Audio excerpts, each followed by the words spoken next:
Hey guys, welcome to another episode of DeLuSioNaL's Arcade. So I'm doing a live stream. I have a lot of more remote access now. I'm a one-man band here today, so it's kind of experimental. But I do want to do a tube swap, so I figured why not? I can take you guys with me. Hang on one second, I'm actually going to grab it. Let me go ahead and do it here.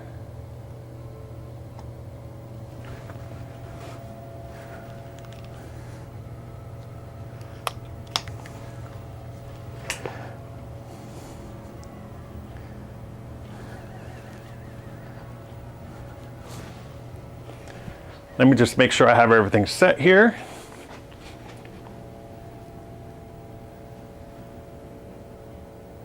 And it looks good, okay. So I'm gonna go ahead and grab the monitor. So hang on again. I should have done this ahead of time, but you know, I was like, you know what? Let me just grab this and do it as I go. So the point of today's stream, I'm just gonna do a tube swap with a normal TV. And this might be a little noisy here, sorry about that, but the normal TV is a K-7000 CR31 tube, I believe.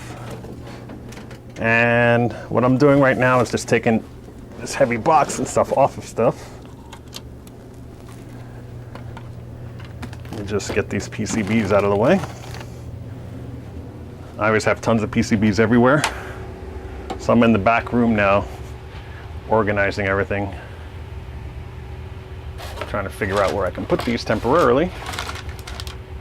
And I can put this one over here.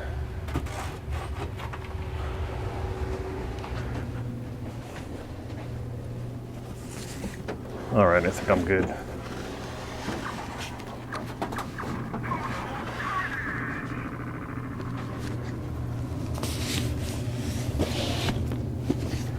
If you guys hear a big crash, it's me dying, so.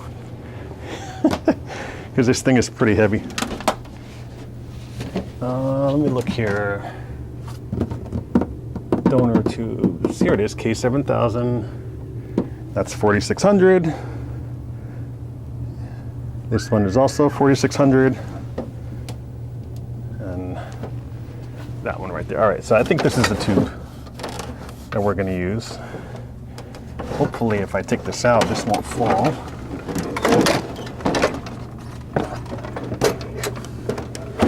There we go. So I basically moved everything around. It's a lot of work. So I'm gonna move this over here. I made room for this area because I'm planning to put a whole bunch of bar tops in this section. So you've seen this, I had like a wall of TVs. So this is the one I already labeled it ahead of time. I kind of just checked all the ohms on it. It's all good to go, but I'll show you how to do that in a second. Let me just put all this other stuff away.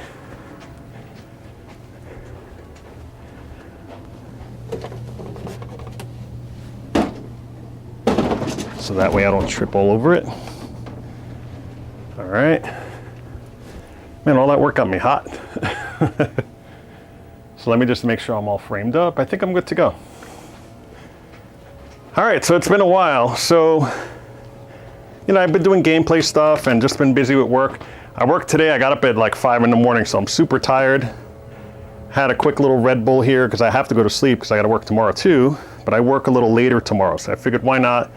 Friday night stream, and it's all good. So let me put this on the floor too. I'll show you that in a second.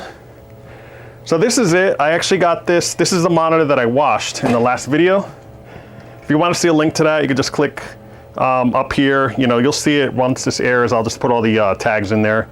But this is the K-7000. I washed it. It looks really good, nice and clean. Did not recap it. It looks like it was already capped. But I literally just stuck all this in and put it all together ahead of time just to save time. So I'm gonna turn it on and you'll see that, you know, even though I did wash it, it's the same one, you'll see it has the same burn-in on this side. So I'm gonna turn that to you. And then in this video, I'm gonna turn the light on and off so you can see the burn-in and see the monitors and stuff. So this here is actually from my GOT Plus. I will show you guys how to build this in the future. In my wiring video, I actually have to take all this apart because I just changed my mind at the last minute. I want to paint everything black, so I have to remove all this anyway, so I'll just redo it, show you guys, and then do it. But I'm using it. It makes a great block. It's an isolation transformer just for the monitor. You don't want to hook this up to a regular outlet. You have to have either an arcade or some sort of isolation transformer. So I built this one in. I have an extension cord that I can get. I'm going to put this on the floor and plug it in. So that's where the power is coming from, if you're wondering. And let me look over here and see.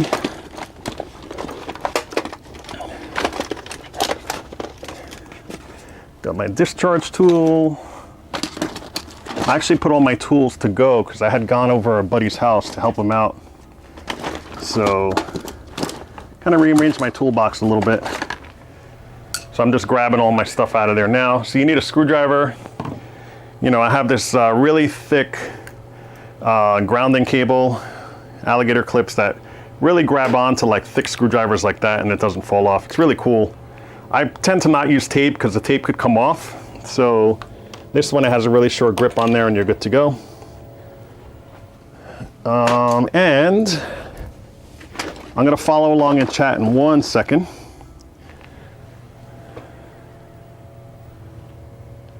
So I'm gonna give you guys some shout outs here. I say Kyan is here. I hope I said that right. Alan Brady, what's going on? He's a pretty regular person here. Chad Singleton, all these people I kind of recognize. Nice, Chad said he did a successful tube swap on a K-7000 based on my earlier video. Yeah, if you guys want to see that, you know, like I said, you could either click on my playlist. I have a whole playlist that's dedicated to, you know, arcade repair, and there's a separate playlist for arcade monitor repair, where I do tube swaps, I do tube tests, so you can test TV sets to see if they're compatible. So this monitor right here, can you guys see that in the frame? Yeah, this monitor right here is actually from one of those videos where I tested it, and you guys probably recognize the tape if you're a regular here. This actual piece of tape is from, you know, when I marked it, you know, I measured it, put it back together, and then instead of opening it every time, it's on the front. So literally, I have like 6 of these in one corner. I just looked on a shelf and I was like, okay, K-7000, bam, this one's drop-in replacement. So I can just drop that. You don't have to change out the yoke, you just plug it in. I did one last week, which I didn't film. So that one actually went into my new gapless. So I have a burn-free monitor in there now. I chose K-7000. It had a G07 before, but I chose K-7000 because I feel for me, you know, they're the most compatible, the K-7000s, with the newer tubes, which are the CR31 necks versus the CR23 necks. So I think at some point I may change to a t-shirt because I'm dying down here. I guess with all the games on, you know, gets really hot, plus I'm moving around, lifting stuff. So, oh, I know what I need. I need the extension cord. So, let me see what I did with that. I think this is it. So I made an extension cord. It's pretty easy to make. I just put the 2 connectors for a monitor on it. And what I used to do is turn on any cabinet around me, kind of go out the back and click this in there and then put the other end right into the monitor. But now I have this, and since this is in the gapless, the way I built it is this is actually towards the front where you can reach in, you know, obviously when it's off, but I can reach in this thing right here and the coin door, reach down, and this will be connected to the game itself. I can literally just unsnap it and then plug this extension cable in like that, and then just have it coming out of the front door without having to go in back of the cabinet. Because I wanted a test bench, but I didn't want to have this taking up real estate. Plus I have young kids, I don't want them touching this stuff. I want it inside a cabinet where I can lock it with a key. So this is actually going to be, just pretend it's inside a cabinet. And that gapless has a multi-switcher in there for JAMA. So I'm going to have one connector free in the front where I can just take it out and then plug in any JAMA game, work on it. It's going to have a swappable panel, 4-way or 8-way. So it's going to have the 8-way, and then if you guys haven't seen it yet, you've seen my other stuff, but I'll show you this again. Some more goodies. I'm getting further and further, but this is the other gapless panel that's going to be, this is 4-way only on here. It's a Mizpack joystick, so it also has extra buttons. It's basically going to be a test panel that I pop on there when I want to test the game, but I'll leave the original intact with the nice artwork. So this is actually the original Gapless artwork that's on here. You know, I figured it'd look cool for the theme, even though the other one matches better with the Pacific Arcades version. And look how beautiful this is. I'll show you that, just a little preview. But I did this all myself, built a whole new harness with a connector. So that's the only peek you're gonna get. I knew you guys are waiting for that episode, but today, for example, it was a little chilly out and I was like, oh man. So I quickly went outside and worked on a panel for the millipede just to get it out of the way because winter's coming. So, you know, I don't want to have to worry. I can work on this Gapless indoors if it's snowing out. So I decided to put that on the back burner just temporarily, even though I really want to play it. So let me just throw this somewhere where I won't step on it. That would be bad. Because I have no shoes on here. All right, so I'm throwing it there. I have the extension cord. It's not plugged in yet. So I'm gonna take this end right here, plug it in on this side so that we're good. All right, that looks good. What else here? Let's take this out. So yeah, it's been so busy, I haven't had time to even I started redesigning the arcade where I started, over here, if you remember, I had the PVMs, I actually moved them down. I moved 2 TV sets over there for some consoles, and this whole thing here is going to be all bar tops, hopefully, eventually. I might leave the PVM there, I'm not sure, but I'm going to build a Neo Geo bar top, which is going to be probably this wide, and this is going to be taller than this one. It's pretty tall. It's going to have a slot one, a real slot one genuine arcade in it. It's going to be really cool, and I tell you, people have that $500 one that you can buy that everybody's been reviewing. I feel I can just build the bar top, put it together with Harman Customs, put a real Neo Geo slot one in there, and I have, as you can see, I'm starting to collect all the actual games and stuff I have here. So there's a few back there too, Metal Slugs and stuff. I'm just waiting for these to come. They're just out of stock at the moment. He's ordering new ones and they're gonna come soon for different games that I bought, and I'll have like a nice collection. I'm gonna put shelves, so I'm kind of redoing the arcade a little bit, moving stuff around. I'm not sure if you could see that in frame. Yeah, you can. You can see my new Crystal Castles. So I haven't really, I guess I announced it, but I have not finished editing that episode. But I do have a episode on this coming soon. I got this and Zookeeper actually. So coming soon. So there's a lot of content on the channel I still got to do. So, we're going to turn it on. We're not going to discharge it yet, obviously, but once it's done, I'm going to discharge it. So I'll have this ready right here. That's plugged in. Everything's plugged in. I just want to make sure I have all the connections right. Oh, you know what I need? I need my test pattern generator. So that's what we get with live. Everything's all done on the fly. This hobby is a lot of work. I like sharing it with people, and it's a lot of fun. So. And here's the cable. It works perfectly. That's the one we did live where I kind of fixed the ends on it. It works great. Really nice and strong. Like I'm able to pull it off without worrying about it.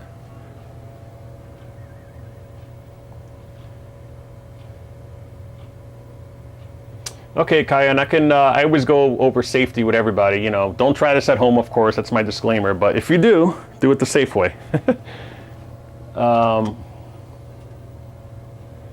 Chad, I know Jim at Riddle TV. He actually gave me this Gapless, is actually all the wiring episode. I'm going to feature him in a lot of it because I'm using his Easy Switcher in there. So the Easy Switcher, it switches up to 8 games. It's JAMA based, but you can actually put different interface boards in there. So you can have, like, let's say I have a Smash TV.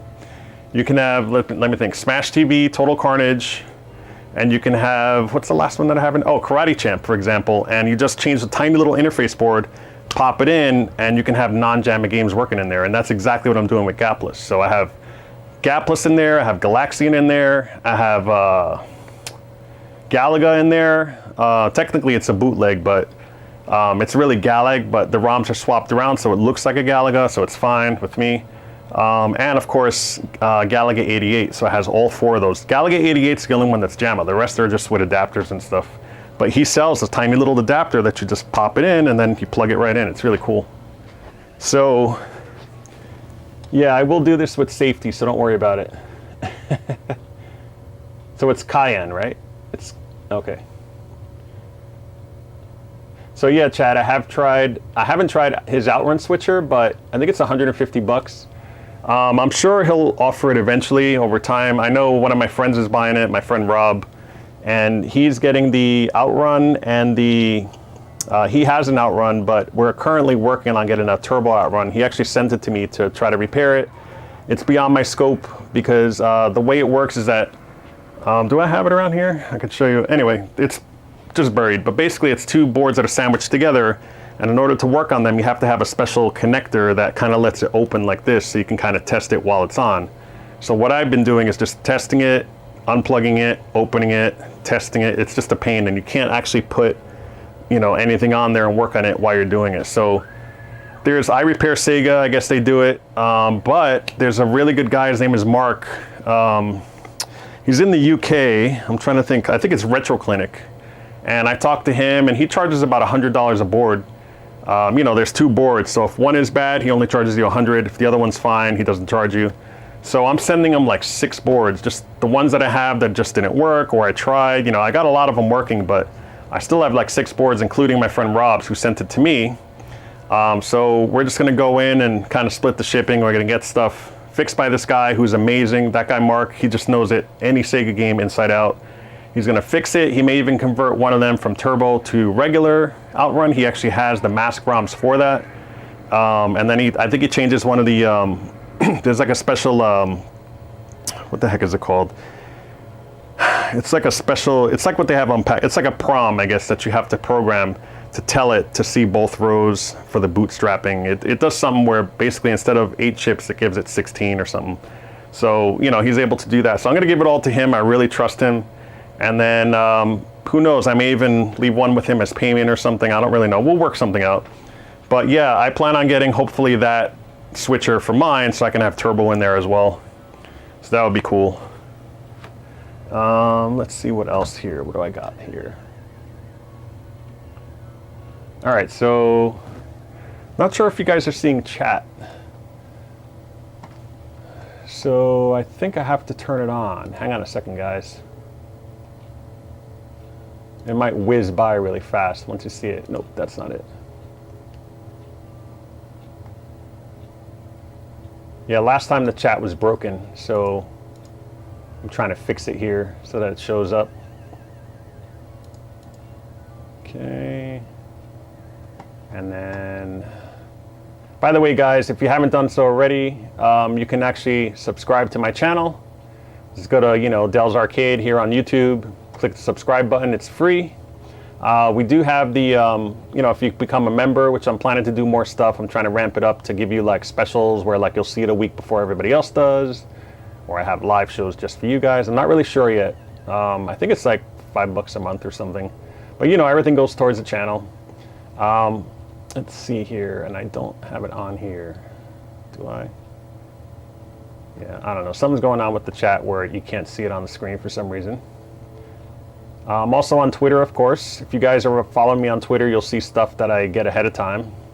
So when I first got the Zookeeper, I posted it right away on there, and everybody was like, holy crap. And then later on, I announced it, so you got to know first. And of course, I'm on Instagram. Instagram's fun. There's a lot of cool pictures on there. I know a lot of people on there as well. So yeah. All right. And chat still does not want it to work. So, it's very odd. I think it's just my program. I probably need to reboot it. I'm not going to try that on the air. So, I'm just going to leave it alone. And we'll enable the alert box. We'll enable Instagram again. Yep, that's working fine. So yeah, I don't know. Can't explain it. So let's go back to my main feed with the animated bug. I'll make it animate again to get some attention there. Yeah, it's cool. I have some fades going on now, and I'm kind of learning the software a little better. It's very time consuming, so I don't have much time to do all that stuff. All right, so cool. So let me refresh this here just to make sure it's good to go.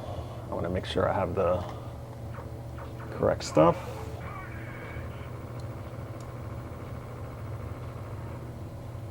All right. All right, so we already have 16 people on here. That's great. So here's my test pattern generator. It's by Crafty Mech. It's pretty cool. There's actually another one you can buy that from Jim Riddle, actually. We were talking about him. That he kind of, I guess, you know, asked permission for, or it's in conjunction with Aaron from Crafty Mech. And what it is he actually has some sort of JAMA harness, and it's built into this like little JAMA board that you plug into any JAMA. Like, you don't need these cords or anything. You just plug it right into JAMA from the front. You don't touch the monitor at all. And then you turn it on and it has the same menu that this thing does, which is pretty neat. So check it out. It's Jim Riddle. If you look on riddletv.com, I think it is. So far nothing's plugged in. Even though, you know, you got to be careful and not work on monitors if stuff hasn't been discharged yet. So let me just look here. Is it? Okay, yeah, it is plugged in. So yellow. It's really hard to see with the shadows here. I set the mood with the arcade, and I'm paying the price because I can't really see. All right, so that's done. All right, so what I'm gonna do is I'm gonna fire it up. I'm actually behind the camera now. Let me just try to see how it would look if I shut this off. You guys can see anything, or, you know what, I'll turn it on first and then worry about it after. So that's on. All right, so I'm just gonna go ahead and plug it in. Is this thing on here? It should be, yep. All right, let's check it out. All right, so I can hear it. I heard the little static on the back. Right now, it's just warming up. It's not doing anything. It has no signal. So a lot of people think monitors are dead, but they're not. You got to have signal in them in order for it to turn on. So monitor does work. I washed it. Looks like it works fine. I will turn this off so you can see it a little better. Hopefully you can. I can redirect this down there so you guys can see it. There we go. So my head might be cut off most of the time, but we're really focusing on getting the monitor done, right? So yeah, so it looks like it's good. Colors look okay on this tube. The only problem is, I don't know if you could see this on the camera. I might have to zoom in a little bit. But you can see that it's really burned in like bad.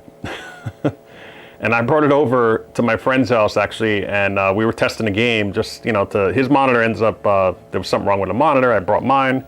We tried it, worked fine. And it turned out, I don't know if you can see that square right there. I'm gonna focus right on where it's burned in, like really bad. And it's huge. It's not like a tiny little score or something, or like a maze, but like, you can see the 0 right there. You see that? So if I were to use the pointer here, that thing right there is huge. You can't really see it here on the black, but once I make it all white, you'll see it right away. Yeah, actually, you can see it right there. Should be able to. Yeah, so that thing is huge. And then on the bottom of it, if you see right there, let me scroll down here. See that? That's actually a meter, like some sort of driving game. I think it was Top Speed or something. But yeah, that's burned in really bad. You see it says America. You know, it's just really bad. I mean, if you could see it on camera, it looks worse in person. Like, it's really noticeable, no matter what you do. Even if you have a game like on it, as you can see here, you know, like with stuff moving around, you still see this. Like I see here, it says score, it says lap. If I turn it to be white, like right there, you could see the 60s, like, right there is white. And you can see everything now. You even see like this little thing here, the score, the lap. This says high lap was like 1 minute, 9 seconds. I guess that was a record. It says something of America. You have credit down here. Like it's pretty bad. So you cannot see it. It's washed out. But when I zoom in, look at that. That's all burning. And you can see that when it's off. So when I shut it off in a second, I'll show you. I'll zoom in as well. And you should be able to see all that. It's just really bad. And it's especially that. Like if it didn't have that 60, I might be able to get away with it. But that thing is so thick that those phosphors are just gone. So I'm gonna leave it right there. And what I'll do is I'm gonna unplug it.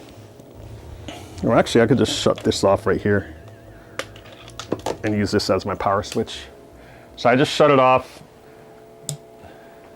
And I'm gonna turn this light on here to see if you can still see it there. Can you see that still? That's the monitor off. I'm gonna go all around here. You still see everything on it. You see all the lines where everything is.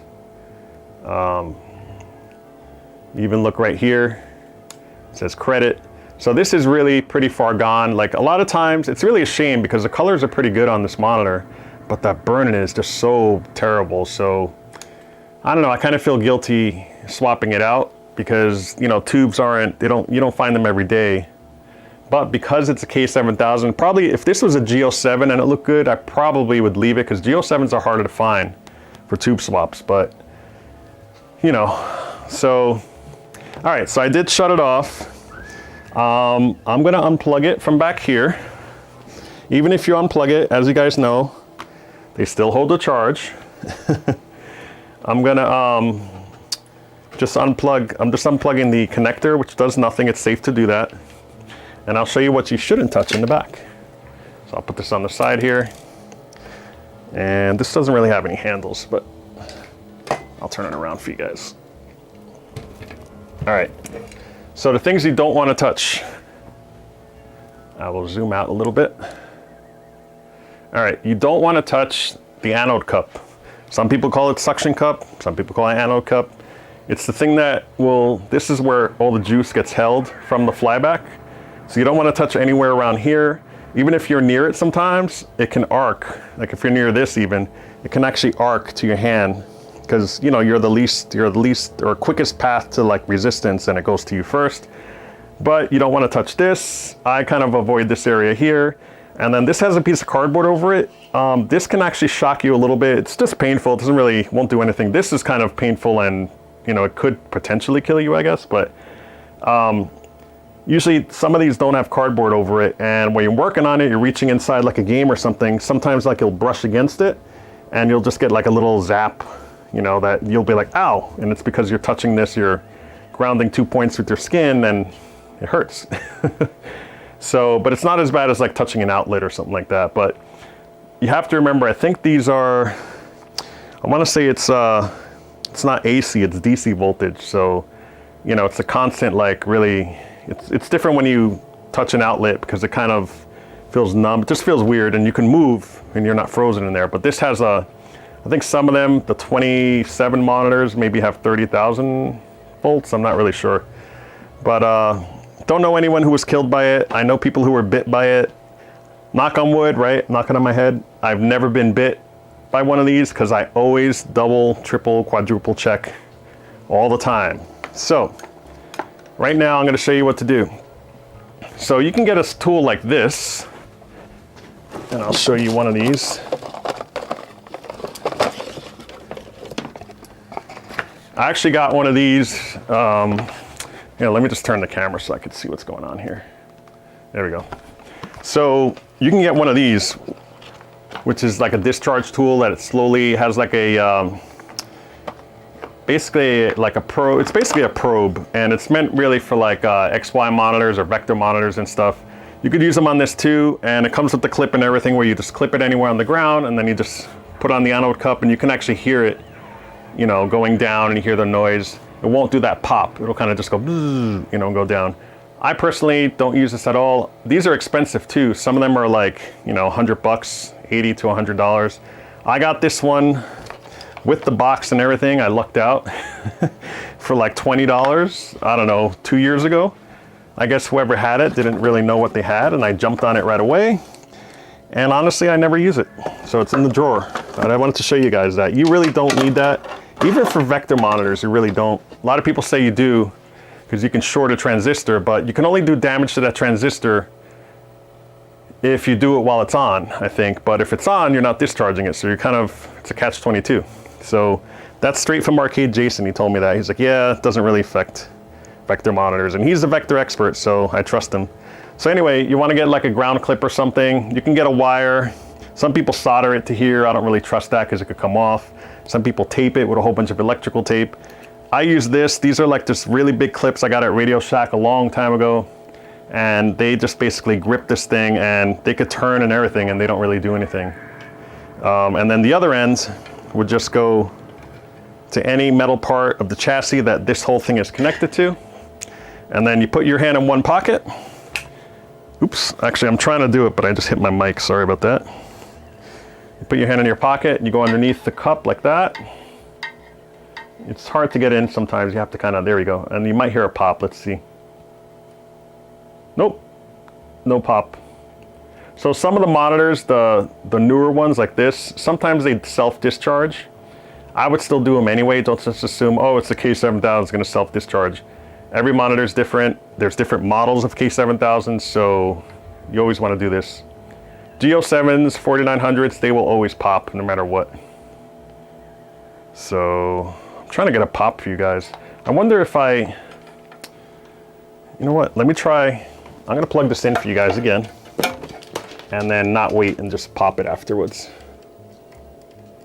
The worst I ever did, actually, I had the monitor on, and I'm trying to discharge it, and it's making this like brrrr, and I'm like, what is that sound? Why is it doing that? It's because it was on. So I was discharging it into here and making it arc. It was pretty stupid, but nothing happened, so I lucked out. All right, so that's plugged in. Let me just turn it on. You can hear it go on. All right, the electricity went on, and now I'm going to turn it off. I'll just let it charge a little bit. All right, I'm going to unplug this. You don't have to unplug it to discharge it. Some people like it plugged in. They discharge it, then they unplug it. But, you know, no big deal. This is live on TV. So let's see if it pops here.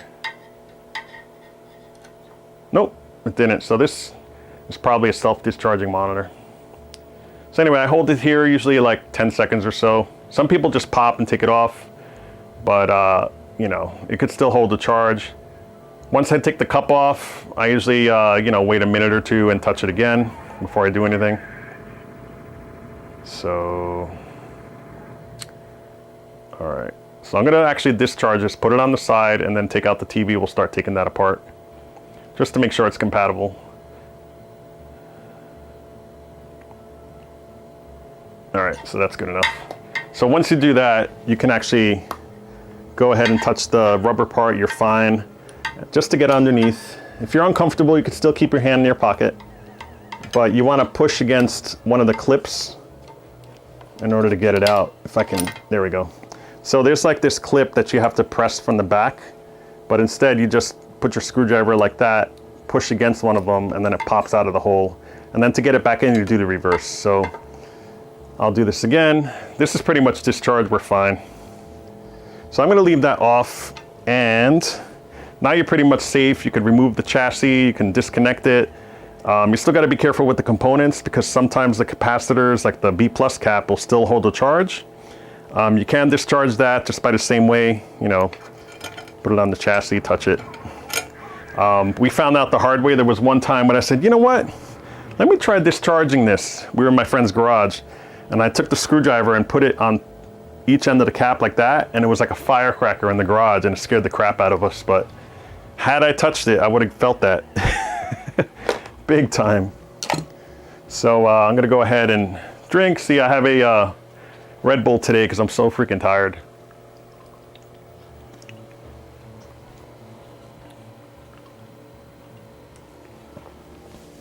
That's good. Oh, Mikey, what's going on? I didn't even check you guys out. You guys are all here. Thanks, buddy. This guy's a legend. Mikey, I'm actually holding off and sending you a t-shirt because you've donated so much to the channel. Oh, I think we're getting lag. Am I getting lag? Oh no, it's me, sorry. I actually stopped my, I did a fat finger here and stopped my YouTube, my mistake. Rob, what's going on? Rob Harker is a good friend of mine. Actually, we met through the channel. Oh, my chat works now. Check it out. Nice. So, Mikey's like, Del, what do you do with your other hand when discharging? Wave it in the air or something? No, you stick it in your left pocket. And the reason is, and And I'll actually go down here to talk to you guys real fast. So what you do is, if you're holding it with this hand, right, and then you don't put your hand in your pocket, you don't want it to go through your heart. You actually want it to go, like if it does go through your arm, it'll go down into your rubber-soled shoes, which you're supposed to wear, which I didn't. I'm pretty sure I was fine today, but you don't want it kind of traveling, you know, across your chest like this. So that's why you put your hand in your pocket. So if you do get zapped, it goes through your body, not through your heart. Because if you're holding a part of the chassis, it's going to go through the, like I said, the least resistance, which could be your body. Yep, this is right. He was sticking the probe under the cap and it went zzz in his ear, jokingly. He slugged me and he's 67. Yeah, you know, I saw some America's Funniest Home videos where some guy was like, he's like, all right, it's off, right? The electricity's off. He was like working on an outlet. And then he like held it and he's like, he just screams. He goes, ah, turn it off, you know. And the person freaked out and then he starts laughing and it was a joke, obviously. But that's some scary stuff, man. You know what would be cool too is like somebody's doing it and you have like you blow up like a paper bag or something and then you just freaking pop it behind them. That would be crazy. It's a good idea though. Good April Fool's joke. Cool, so I'm catching up on chat, but thanks again, Mikey, for the, you know, he put funds for the phosphor rejuvenation research. So yeah, so I'm gonna take this off. I'm gonna kind of speed it up a little bit. I was just showing you, but that's what you gotta do. You can totally take it out, do whatever you gotta do. I'm leaving the chassis in, I'm not taking it out. We're actually gonna take the tube out instead. So I'm grabbing it, I'm putting it on the side, and I'm making sure that it's nowhere where I can kick it by mistake because you don't wanna neck it. Even though technically I could neck it now, now's the best time because I could always just replace it. But here's the tube. So the way you test it to see if it's compatible, by the way, I'm going to show you in here, but it's the same thing on the arcade monitor. You actually unplug the yoke connector, which is the colorful one. It has like it has red and blue, and it has green and orange. Sorry, green and yellow. Sometimes it's different colors. It will be brown. Like it's all depends on what monitor you're doing. And you put a probe on there and you test the ohms on it and you see, it's really approximate. It's not gonna test it perfectly, but you get in the range. It has to be like within, you know, I don't know, 5 or 6% of the other one. And it should be fine. So typically, I think I'm gonna have to research here really quick. I'm actually going, it's really funny, I'm going in one of my videos on my keyboard to let you know what the settings are because I actually wrote them down and made it easy for you guys. So if you go to any of my videos, my tech videos, let's see, I'm gonna go to library and I'm gonna go to my playlist. And my playlist, there's one called Arcade Repair and Tech, and there's another one called Arcade Monitor Repair. And if I go to that, in the description for one of the ones, here it is, TV tubes for arcade monitors. So there's really cool ones. I did live streams where I actually took like, I don't know, 4 or 5 TVs at a time and tested them all in front of you guys. So if you want to know how to figure out how to do that, I'm going to do it really fast here. But it looks like, I'm looking on my list here, monitor tube and yoke ohm list. Here it is. So for a K-7000, the horizontal should be 3.4 ohms and the vertical should be 15 ohms. So 15 ohms should be the maximum. So it could be 13.8, 13.5, it could be 14, 15.2 maybe, but you should really stay to 15. And I got this from my buddy Buffett. You guys know, that I know him, and he's not close by, but he's a couple hours or a few hours away. My friend lives near him, so I asked him one time, hey, what's the max you can have? He's like, yeah, I really shouldn't go past 15 on a K-7000 for the vertical. So horizontal 3.4, vertical 15. So CR31 tube. So we'll show you in a minute. What I'm gonna do is I'm just gonna turn this, put it on its side, and I'll do a quick time check as well. So I'm aiming to end this around midnight. So 2-hour stream. Those 4-hour ones are a little too long. I'm gonna take this a screwdriver. Some of them have, the regular Phillips, most of them do. This one here usually won't reach, so you'll have to get like a really long connector like that. Some of them are really deep. This one doesn't have deep ones, so we're good. But it does have the 1/4 inch connector on there. So I have another thing with the connector on there. So I'm gonna go ahead, maybe I should zoom out a little bit so you guys can see. Oops, wrong way. All right, and pardon my mess, you know, I'm working on stuff. This rejuvenator down here, I did a whole video on that. I actually have to replace, I'm gonna cap it because one of them is not reading as good as it should. And I have to replace it. It's never been capped, and I have a cap kit. They actually have cap kits for those. So I'm keeping these. You do not want to lose these because we're going to put it back together exactly like it was with the other tube in here, because recycle centers will not take your stuff if it's been, you know, they won't just take it like you see like an arcade monitor. They think it's too dangerous, even though it's discharged. But I'm actually just moving the camera so I can see myself here. So what's stuck right now is this cord is actually in the way here. There we go, I think I came out. And then there's something else hanging up. Oh, it's this. There's a screw I missed on the tuner coax. So you want to keep all these handy. I'm putting them right here on the side so I know. This comes off, and there you go. Looks just like an arcade monitor. It's the same thing. I tested this ahead of time. So I'll actually turn it like this so you guys can see it. So this is it. You can see I already disconnected everything. This is from the, this connector will probably not fit because the wires are in all weird places, but you can see there's 2 pairs. Now, sometimes you will see it like in one connector like that. So red and green, I believe. Let me use my cheat notes here. Sorry, red and blue are horizontal, and let's see, and then yellow and green are vertical. So you want to measure them, and the way you do it is I'm going to get a multimeter here. And by the way, you don't need fancy multimeters. You know, some of my friends have flukes and like they don't even know anything about stuff sometimes. Like they're newbies. How'd you get a fluke? Oh, it was supposed to be the best. This one was like 10 bucks or something like that, you know. What's cool about this one, it's a great beginner, I think it's called Tack Life. Tack Life is a really good brand I see on Amazon. So that's where I got this one. You could set it to either DC or AC, and it does everything automatically. You don't have to select the range of voltage, you don't have to do anything. So just for normal everyday use, this is pretty good. So I'm setting this for AC, obviously I want direct current. So DC voltage. This is, you know what? We don't know if it's discharged. It's been sitting there. Sometimes TV sets will be sitting there for ages. I know personally that this one is discharged, but just setting an example, you definitely want to discharge stuff. And on this one, because there's no frame, you need something metal.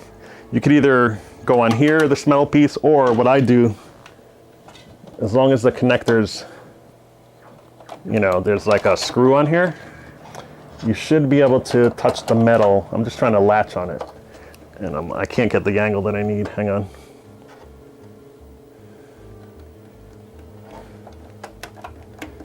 All right, so I'm putting it there. Put one hand in your pocket, go underneath the anode cup, and take it off. And I'm gonna take this off. So this one is definitely discharged.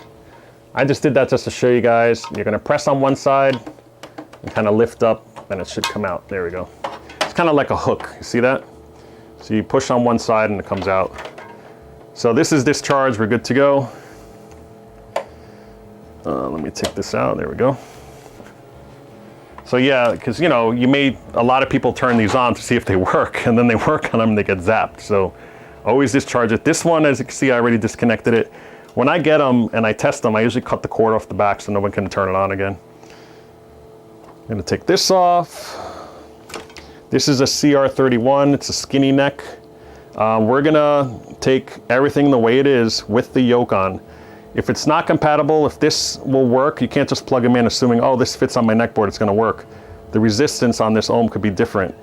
sorry, on this yoke could be different, and you test it because these are the wires to that, and that's what plugs in the board. So you want to test these. If it's not compatible, this whole thing actually comes off. I'm going to take it off to show you guys for the other one, because I like to save my K-7000 yokes and put them in a box just in case I need it for whatever reason. I have it. So what I'm going to do now, where's my, oh, here it is. So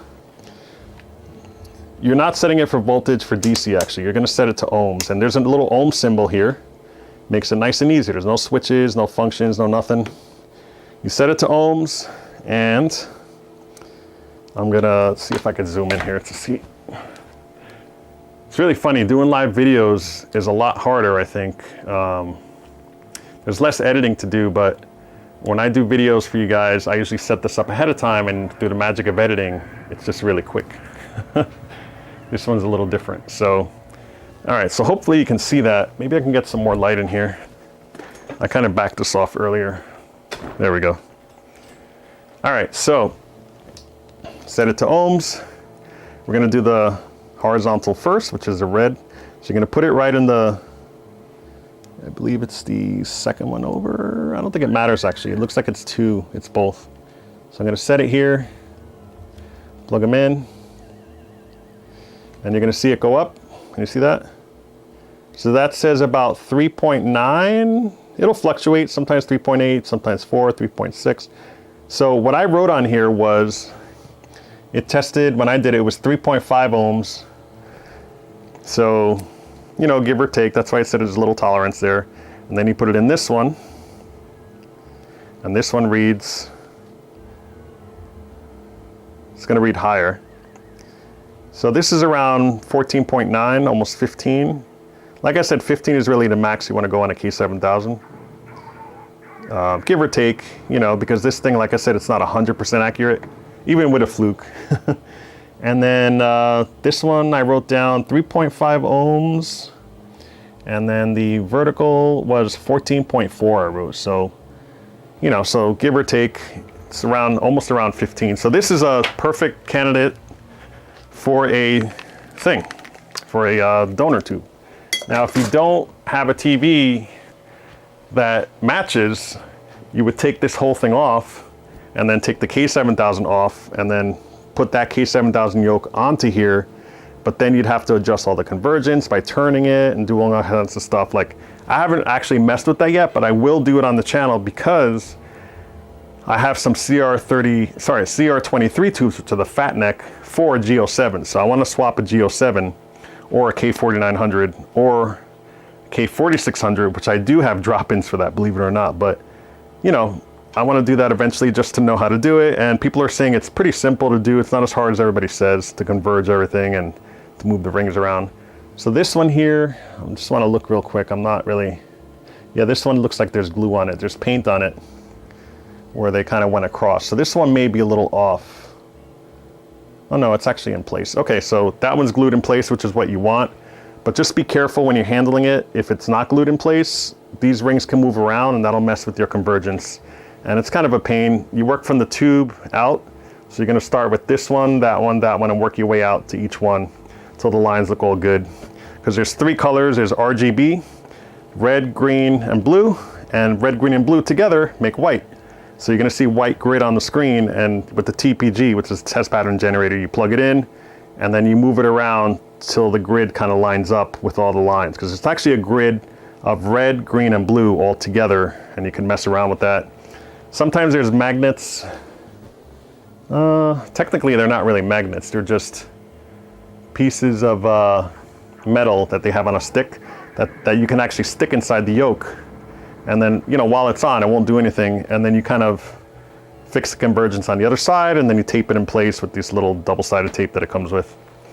Anyway, I'm going on a tangent there, but basically, test these. If it's compatible, right here, you're good. Let me zoom out a little bit. I always forget about that. Oh, there we go. So I was talking to you guys, and you weren't really seeing what I was talking about. All right, so the only thing you got to do now is make sure this actually fits onto your thing. Not all of them do. Sometimes you need to get, you know, washers or something. to make sure they fit. This one looks like, I'm looking at it right here, there's like little ears. There's like ears on this part right here that have bolts. There's 4 bolts holding this in, and on the arcade monitor it's the same deal. So I'm actually going to remove this here by, let's see what size that is. Yeah, of course it's not going to fit. Yeah, I actually need a ratchet. I'm going to go grab it really quick.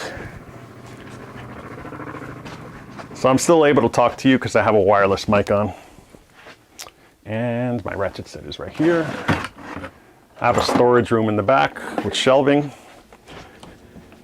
You know, I don't have a garage. I actually live in a townhouse. So I used to have a garage in my old house, but then I kind of downsized a little bit. And eventually I will get a garage again. But for now, this place is awesome. I don't have to mow my lawn. I have a pool. I don't have to maintain anything. It's a little bit about my private life there. Now let me go back here. And it looks like we got 28 people watching. That's cool. Let me catch up with chat here. Yeah, sorry, Lax64. Yeah, I realized you couldn't see. I'm a one-man band here, so. George, same thing. There you go. Yeah, what it is that I had the viewfinder turned because I was trying to show you guys when I was zooming in, and I have to always turn it around so you guys can see. I don't know if you could see that. Oops. Okay, there we go. Let me just make sure my battery's not going to die. I do have it plugged in, but it tends to unplug every now and then. That's on. And we are good. All right. So the setting that I need, I think I might need this size here, which is 11. Oh, I need the adapter. So this is the hardest part. After you test it, that's it, you know, and then taking it out. So if you guys are mechanical, it needs a smaller one. It's probably 10 millimeter here. Yeah, that's what I think it is. Yeah, it is. So this is the hardest part, I think, is taking it out because, you know, it's just bulky and dirty, and it's kind of a shame because that monitor that I just washed, it looks brand new.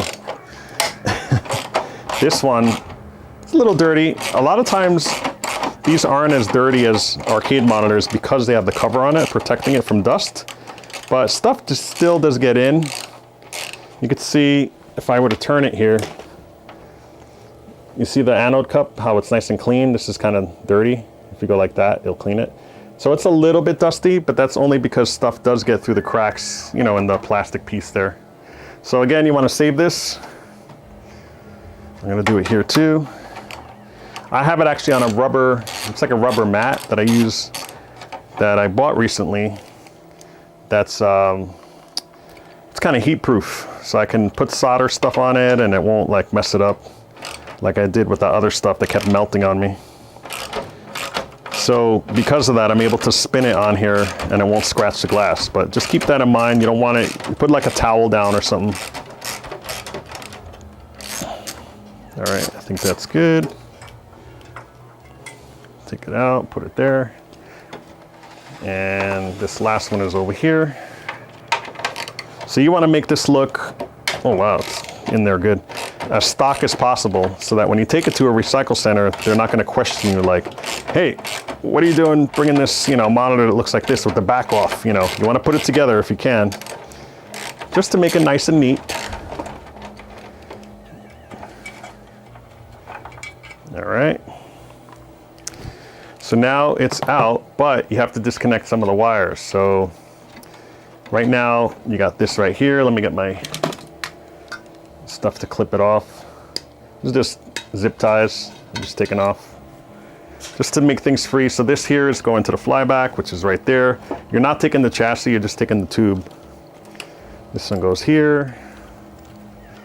And by the way, people frown at, I'm actually going to totally splice this where I use butt connectors. I'm going to chop off these and use the connectors on the other one. I just don't want to resolder everything on here. It's just too much trouble. And it's always worked for me, so I think it's fine for these. You don't want to do it with like high voltage stuff like the flyback. You'd never want to do that. Let's let's see, where else can I take it off? It's on here, it's connected to here. This is the ground wire that's connected to the chassis neck board right here. So look, it comes out, check that out. It's a little connector. So I might be able to repurpose that wire and put that on my neck board. So I'm just gonna carefully just take it off. Oh, actually, you know what? That was the wrong wire. That's actually for the flyback. Nope. Let's try again. This one right here, which has this little piece that still comes out, but that's it right there. And then for some reason it has two of them. Oh, I know why, because that's for the, let's see, hang on. Looks like that was a degaussing coil. So you have this, that's what we need. We have the ground, we need that too. And the degaussing coil should be this right here. All right, so that's something else. I don't know what that other thing is. But you can take this off and do that. Or what I sometimes do is I'll take this degaussing coil off and take the one from the original monitor and put it on here. Because they're about the same size too, but sometimes I'll leave it on if it's put on right. Like this one, I might leave that one on. And this last one, you don't really need much. But it looks like not all of them have these connectors on here. And my hands are getting filthy. This looks like almost like it has like it got rained on. And as you know, you can wet monitors. Oh, I see, it's kind of stuck in the board, that's what it is. So yeah, let me take that out. I'm actually gonna cut that because that connector is pain. All right, so you got the ground, you got the stuff for the yoke.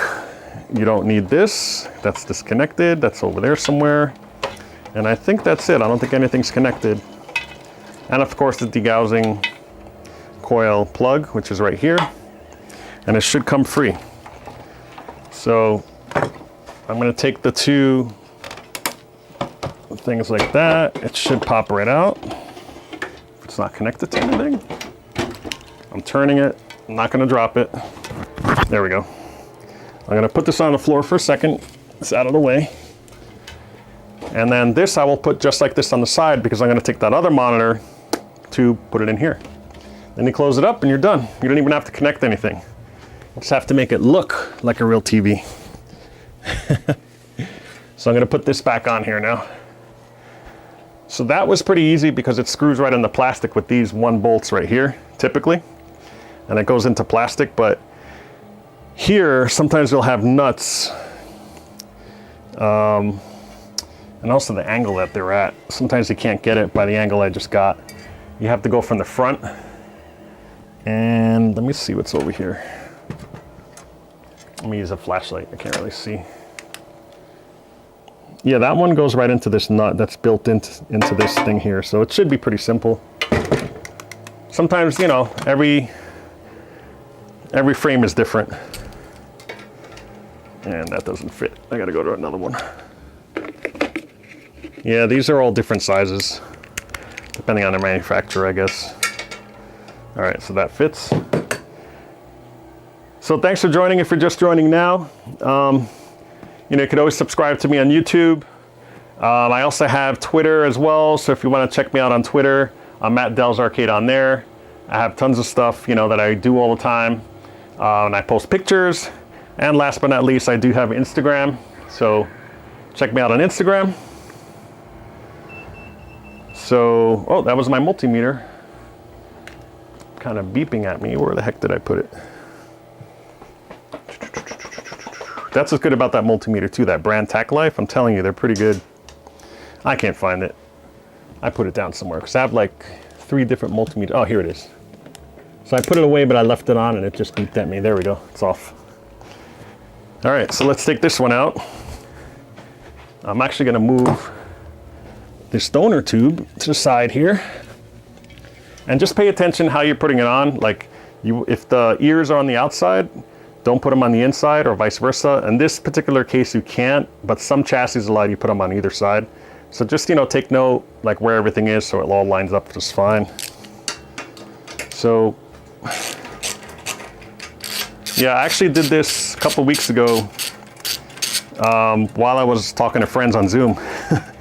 We have an arcade thing, we get together every Thursday, just a bunch of our friends. We're from all over, like we have guys in Kentucky, Virginia, West Virginia, Las Vegas, you know, California, New York, Connecticut, everywhere. So we get together every Thursday and we talk. Oh, New Hampshire, can't leave Mike out, or Massachusetts, Brian's out there. So we all talk and we kind of just invent stuff. So I'll have a couple things that we invented for my Gap Plus. There's a couple holders I'll show you really fast too. You've probably already seen this. But my friend and I designed, he mostly designed, but we just measured and everything. These are actually holders for PCBs that are custom. So depending which game it is, it slides in and they're gonna have each, you know, because I'll have multiple boards inside that game. So we did that. He made me a special holder for my LED to hold my light for the control panel button. So a lot of cool stuff. So this I'm gonna put on the side here. Same thing. Let me actually get out of here and switch over to my app. I'm gonna go to YouTube here. I'm gonna try to catch up on the chat and talk to you guys a little bit. All right, cool. We have about 24 people in here. G-Star, AKA Willie Trombone. So I'm guessing Willie Colon is what you're talking about, right? Willie Trombone. G-Star. I'm actually Hispanic. I'm Puerto Rican. So I'm fluent in Spanish and English. Maybe I could have a Spanish YouTube channel. That'd be funny. But I'm totally fluent in Spanish, read and write. And I love salsa music. And Willie Colon is actually a salsa artist. So when you take these out, obviously just take care because the thing's just gonna fall out on you. There's really no easy way of doing this. You can't lean it on the back because of the neck. But you know, you just take it out carefully. And I want to put that there. Now I'm trying to catch up again. Mikey wrote, yeah, that not only does Dell show you live and let you ask questions for many of his tech videos, but he also goes into why we do things and occasionally throws in what not to do. You know what not to do? Don't release a video if you didn't fix it. Try to fix stuff if you can. I've done that a couple times and people complain. I don't think I ever did it again. My Galaxian is one of them. Like I didn't actually, that still needs just a monitor swap on it, but I try to find a solution. If I don't, I typically don't release the video until I find a solution. So right now, oops, I forgot to disconnect the stuff. So that's bad. So I'm gonna take the neck off. I'm gonna take, I believe I have to cut this piece, do I? Because that's connected to the chassis. Yeah, I have to. Let me just cut it a little longer here. And then, again, let's do some safety, right? We're messing with this. We put it on the floor. We forgot about it. I'm gonna go ahead and this is still, actually it's not technically connected. I'm gonna put it on the little ear here. There we go. And we're gonna touch it again. No spark, good to go. Can't hurt. You might look stupid, but you look even worse when you get shocked. So, took what, half a second to do that? So, let's see, I disconnected that. Oh, I have to unplug it from the chassis. I forgot to do that. So, what I'm doing is I'm unplugging the yoke connector from the chassis, and it's easier said than done. I might just take it out because I can't see with this thing in the way. So I'm just gonna kind of inch it out a little bit. And sometimes it'll be, you'll have zip ties on the corners here holding stuff in. Right now what's holding it in is this degaussing connector here. That's why sometimes I just take this, it just fits better. And I'm not gonna neck it, even though I don't really care at this point. And I'm gonna just get it out of the way.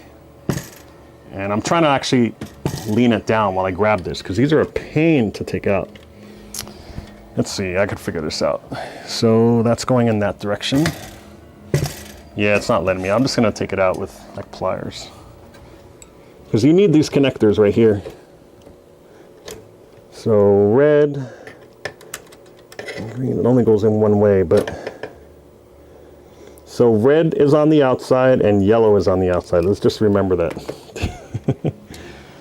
You can always take pictures if you need to, but all right, so this is out. So this is gonna go in the TV, but before I do that, I'm gonna make sure the other one fits in here. But it's pretty much the same thing. These are the connectors that I'm gonna take. So typically I just cut them and I butt connect them together. I don't bother repinning anything, but somebody looks like they, actually these aren't even cut, these came like that. They're separate on purpose, and then you can actually, they do that because sometimes things are upside down. You could actually just turn them the other way and the image will invert. Same thing this way, it'll invert the other way. You just don't want to cross these, and you can't because they're keyed. This one's wider and this one's skinnier. So, you know, just keep that in mind. If you ever have an image that's upside down, flip it around. Sometimes you'll have stuff that, like the last tube swap I did, one of these was like brown and different colors. So I think it was the yellow one was brown instead. So yeah, that one, I just had to figure it out. Just by, you know, you do it with a multimeter, you figure out which is the low one, right? We just did it a second ago. Horizontal is the low number and vertical is the high number. So then you figure out which colors are which and you put it together. So this is the chassis. Let me make sure the other one fits. So what I'm gonna do actually, don't know if I have simple green handy. I'm gonna cross across the camera, hang on. I'm probably gonna just grab some Windex just to clean up the tube a little bit, slightly. I got some paper towels, I got some Windex. And it's funny, I did that cleaning video for my monitor and I don't know where I put the simple green. I have the gallon one, but I'm not gonna use that. I need the spray bottle. So I'm using paper towels. I usually use rags because it tears these apart.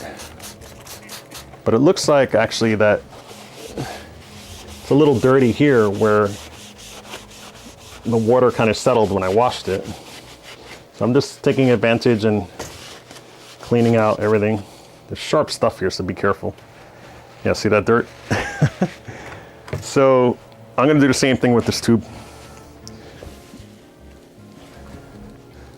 So I gotta be careful because this table is glass. It's a cocktail table that I have this rubber mat on. But that rubber mat is awesome. You can clean it. It'll be good. I should get a rag actually. Yeah. So I'm spraying on here. I'm not gonna spray directly on there. And just gonna clean it up a little bit. It's just dusty. It's not really dirty, even though it looks dirty, but it's just dust. So I figured why not, right? Clean it up a little bit. You have it out, it's easy to clean, you can get everywhere. Make life easy on yourself. I'm only doing this, wow, that's really dirty there. I'm only doing this because I cleaned the whole monitor and I don't want to put a dirty tube on a nice to clean monitor. It won't hurt it. I mean, there wasn't enough to really do it. If I had more time and this was filthy, I'd probably wash this with some simple green. You just do it after it's discharged and you hose it down with a hose. And as long as you wait about a week, I always tell people wait a week just to be safe. You know, as long as it's completely dry, when you turn it on, you're fine. All right, so let's put this bad boy in. So obviously you want to know, I can put it in upside down. There's really no right side up, but the anode cup you want to face up. But technically you could put it in this way, and if the image is upside down, you flip the yoke like I showed you a second ago. So I'm trying not to neck it.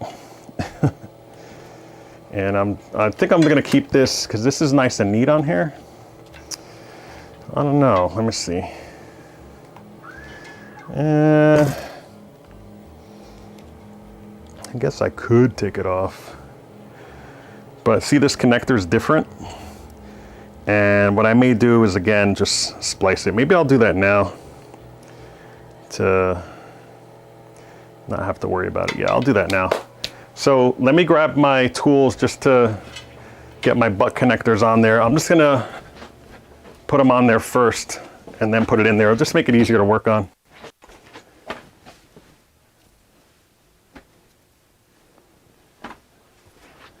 So I just need my side cutters, and I think the rest I have over here. So if you guys like the video, don't forget to hit the like there. It helps me out. It's pretty cool. You know, I guess it gives me more exposure and people can learn, because I really don't care about the money, to be honest. I disabled, if you guys noticed on all my videos, I disabled all the mid-roll ads, all of them. It bugged me. I said, why should I have them? I have control. And I disabled them all. Hey, C-Bart, what's going on? Raul Billie Jean, did I get that right? Alan's already here for a while. Omega Mark, I think we saw him last week. Yeah, you know, Omega Mark, I can't stand when people do that, when they flip the tube upside down. I have an Arkanoid, tournament Arkanoid, that somebody did that, and it bothers me that I see that upside down burn-in when I'm playing the game on the bottom. But you can do that, I guess. This one is just so far gone. If you rewind to the beginning of the video, you'll see at the end too, I'll show it, but it's a big, huge 60 burned in, like huge. All right, I'm catching up here. You can see me looking at stuff.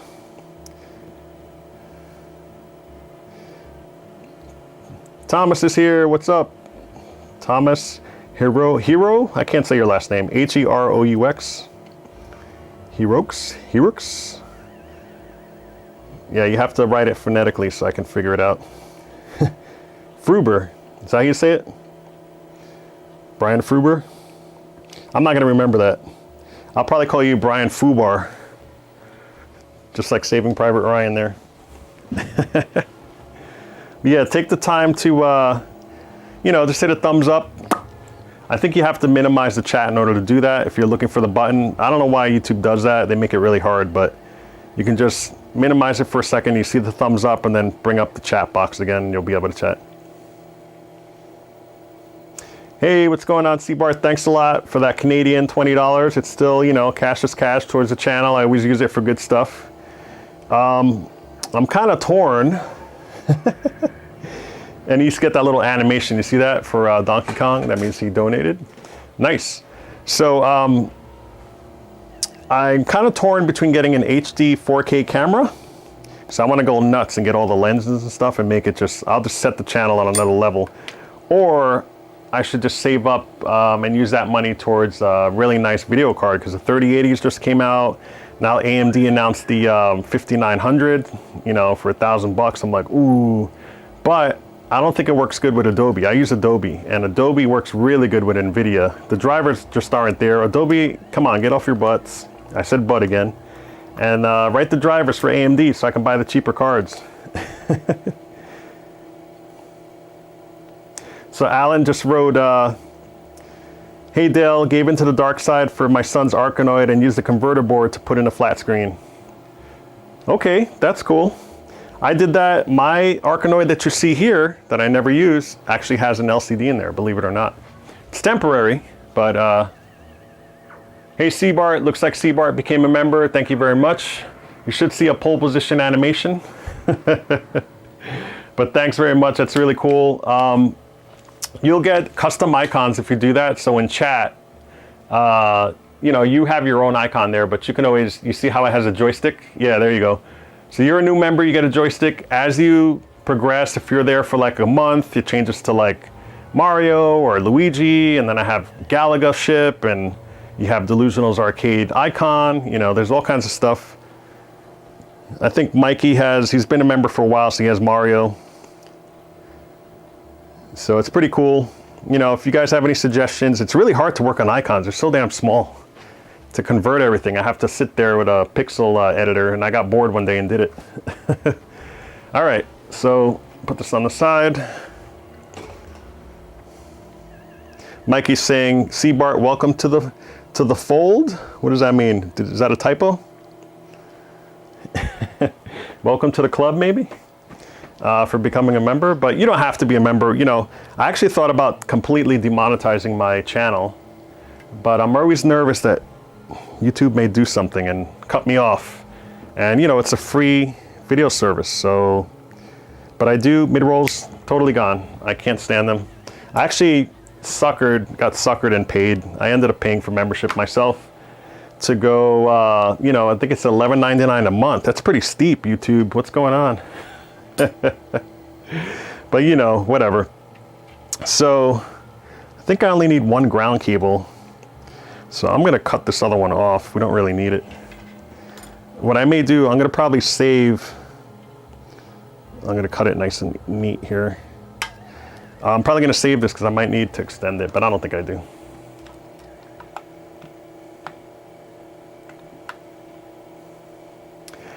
You know, a Mega Mark, I could have done that, and I should have done that actually. I'm gonna go get something and I'll show you. I took it off one of my, do I still have it here? It looked like a color form. I don't think it's here. Maybe it's on top. But anyway, I had like a color form. It was like a tint. It looked like tint from like a car window or something, but it was color form, and it stuck just like a color form would. If you look up color form, if you don't know what that is, it's like a toy. They're like stickers that peel off. They're kind of like fatheads. Think of it that way. And it basically was like a sticker that goes on the front. I had it on my Ms. Pac-Man, and I took it off because I actually got the tinted plexi it was supposed to have, but it peels off and on, you know, like so many times. I actually washed it and like with soap and water. It sticks really good. It was awesome. So cool, yeah. I could have done that actually, but like I said, this burn-in, when you see it, I mean, it's literally that big on the screen. It says 60 really big. Ask the other guys, they'll tell you in chat. So let me get my crimper. It's in this bag of stuff. That's not the right one. This is the right one. And I also have this with my butt connectors. And of course, and my hands are filthy now because I messed with that monitor. But all I'm gonna do, this here, I'm just gonna set it. This is my stripping tool. And this one usually is pretty big, so. And I might solder this directly on the, yeah, it'll reach the board. It's kind of short actually. I don't know, we'll figure it out. It's just ground, it's not the biggest deal. That's on there. This goes here. I'm gonna cut this side off. Actually, I can do it with this thing here. So I'll show you what I'm doing in a second. I'm just kind of getting rid of the scraps here. So instead of redoing this or repinning it, I'm just gonna cut it pretty much the same length that the other one was at. So I always cut away from it just in case I need to reattach it, but I don't think I do. Just out of habit. So I'm gonna do this one first. And I'm just gonna put a regular old butt connector on there. I'm getting stuff, I could actually see where it fell. Get my garbage here. So yeah, I'm having fun. You guys having fun? Like I said, I'm trying to aim for midnight. I have a little more time. Like I said, we're past the hard part. So you guys can do this. This is pretty simple, really easy to do. You just, you know, cut off the connectors, use the butt connector. You can, they do sell, I think Arcade Parts and Repair does. I'm pretty sure they actually sell the connectors that you need, so you can get everything and crimp your connectors on there and redo them all if you wanted to. I'm not gonna go crazy here. So I'm just using plain old butt connectors. It's kind of quick and dirty. Like I said, it's not really high voltage going through those pieces, so. And I'm kind of doing it a little prematurely, but actually I'm not, because usually it's on one connector. This one just happens to be separated into two already. I've never seen a connector like that. Usually they cut them with pliers or something, but this isn't broken at all. It's meant to be like that, which is pretty neat on this K-7000. So I'm just getting regular butt connectors here. They're the red ones. Usually the red ones are the smaller ones. You get a ratchet crimper. These things are awesome. I would say just invest in one. They're like 20 bucks, Amazon. So right now, I just put that, it's on the red one. And this is the ground one, so I'm keeping it out. So I'm just gonna put them on the ends of all these here. And you just squeeze down, and it goes on there, and it's awesome. It's flawless, almost flawless, but it's really easy to use versus the one where you're just, you know, the ratchet kind of helps you squeeze down on them.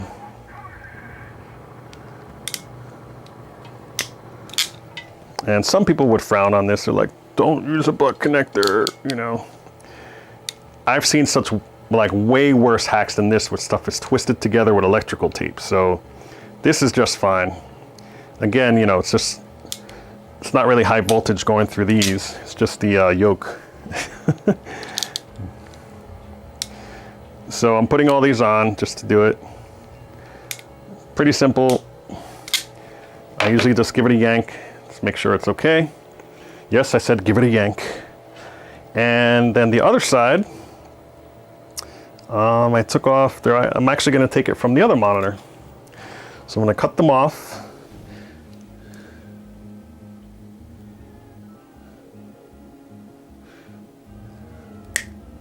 So I'm taking the whole thing like this. You see, it's all there. And I'm going to take this little, it's like tape or something that they have on here. So I'm going to take it off here. Nice and clean. And then you have your connectors. So do the same thing in reverse. Just take each one. You know, I'm doing that near the garbage so I won't get any anywhere, but you just take it. This thing just pops them right off. It's great. Same thing here. Take this, put it in there, boom. Next one. Sometimes you gotta tighten this too, just because it, over time, it's meant to be tightened, so. Okay. Yeah, these sheaths are a little weird, so I'm gonna go a little deeper here. There we go. That worked great. Oh, that one didn't quite grab. That one either. Come on, people. There we go. So that one I cut a little too deep. So what I'm gonna do is just, you know, snip off. You can see I took too much of the sheath off of that, so I'm just gonna cut it. But not over the board, because I don't want it to fall on there. And this one, just a little bit. All right. So these are done, and these are done. So let's put these on first. So all you have to do is match up the colors. It should be fine. At the worst, it's gonna be like, these will always go together no matter what. So you have yellow and green, some are brown. So match the colors. If they don't work or something's upside down, you're just gonna unplug it and turn it around and put it back in. If you don't wanna cut the connector, this one was already done where it's separate. It's actually a really nice connector. You could just, you know, cut the wires again and recrimp them, but on the other two wires. But never, ever, ever cross vertical and horizontal. You will fry your yoke, possibly your chassis, and it's not good, so don't do that. They're keyed for a reason. So I'm just gonna stick that on there like that. Bam. Good as new. This is one of the first things I invested in, is this ratchet crimper, because this works on quick connects on your joysticks too, and micro switches and stuff. So I'm just putting it on. Boom. Test it. It's good. So green to green, yellow to yellow. This is ready to go. If it's wrong or backwards, I just twist it the other way. It's not a big deal. But again, do not cross these two, only cross, you could do that. You can't do like red in place of green. Don't ever do that. It's bad. Bad news.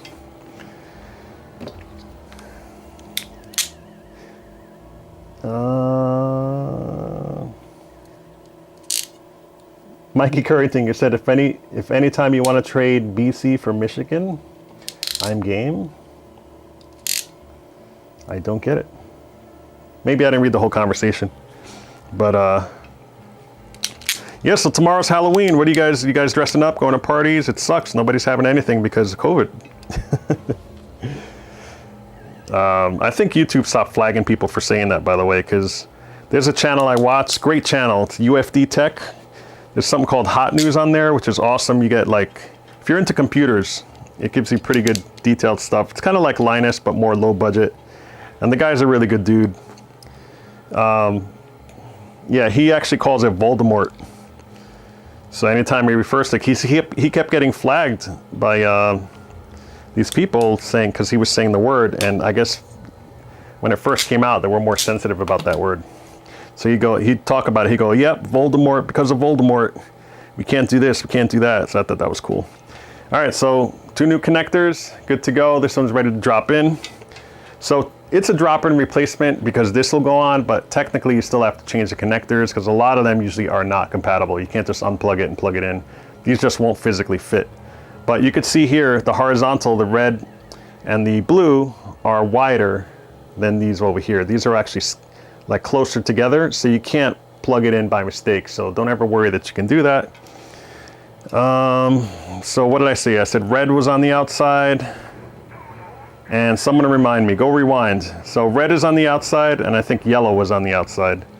Because it looks like the connector, yeah, it has like this little thing where they can go together here.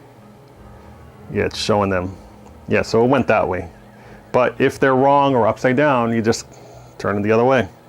Same thing, if this is wrong, turn it the other way. Leave this one like that, you just find the right combination that works. I'm gonna put it in like it should have been, and if it's backwards or something, we'll turn it around. I might even flip it just to show you how it looks if you do it wrong. All right, so this is done, that's done. This is a ground wire we don't need to do anything with. Next thing you have is the degaussing coil here. And I wonder if I can get these pins out. I always say that, they're just such a pain. Yeah, they're probably, it's a different housing, so they're probably different. So I'm gonna do the same thing. Grab these, you know, and these don't matter. It doesn't matter which way they go. It's basically all a big loop. So you could put them on this way or the other way. It doesn't matter. You plug it in wrong. It does not matter which way these goes because it's just a ground loop. So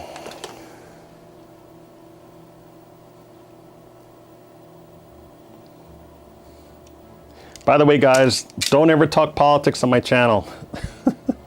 I made the mistake last week of doing that, and I regret it. So don't do that, because I don't want anybody fighting here or getting upset. You know, what might be sensitive to you or not sensitive to you may be sensitive to someone else. So just try to stay away from it. My best friend actually is the opposite of me when it comes to, you know, like voting for certain people. He's, you know, like some people could be Republicans, some people could be Democrats or independent.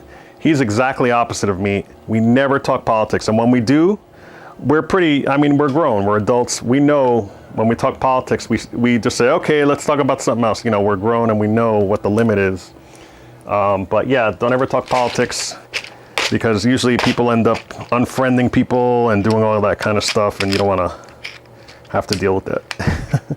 So I have my last 2. I actually have tons more. I have about 100 packs somewhere. But these are I'm using the last 2, so I got to get these right because I don't feel like getting the other ones now. But these are the butt connectors for these. And again, I'm being super lazy about it, but actually I'm going to do the other one first. I'm going to do these first. So I'm just putting them on. Crimp. Done. Next one. More of a cultural sharing, you're saying? Isn't this cool? I'm talking with you guys. It's live. You know, I try to do stuff where I thought about doing something similar. You guys probably watch John's Arcade. He has a great channel. You should check it out. He has a lot of, what does he have, like 40-something thousand subscribers? It's pretty cool. Anyway, he's a good buddy of mine. You know, I know him. I've talked to him before. I've hung out with him and Jay and that Tim guy.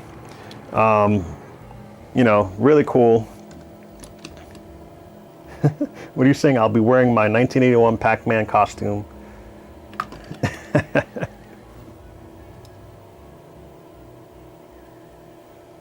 Nice. Oh, I forgot to take these off. But anyway, He's pretty cool.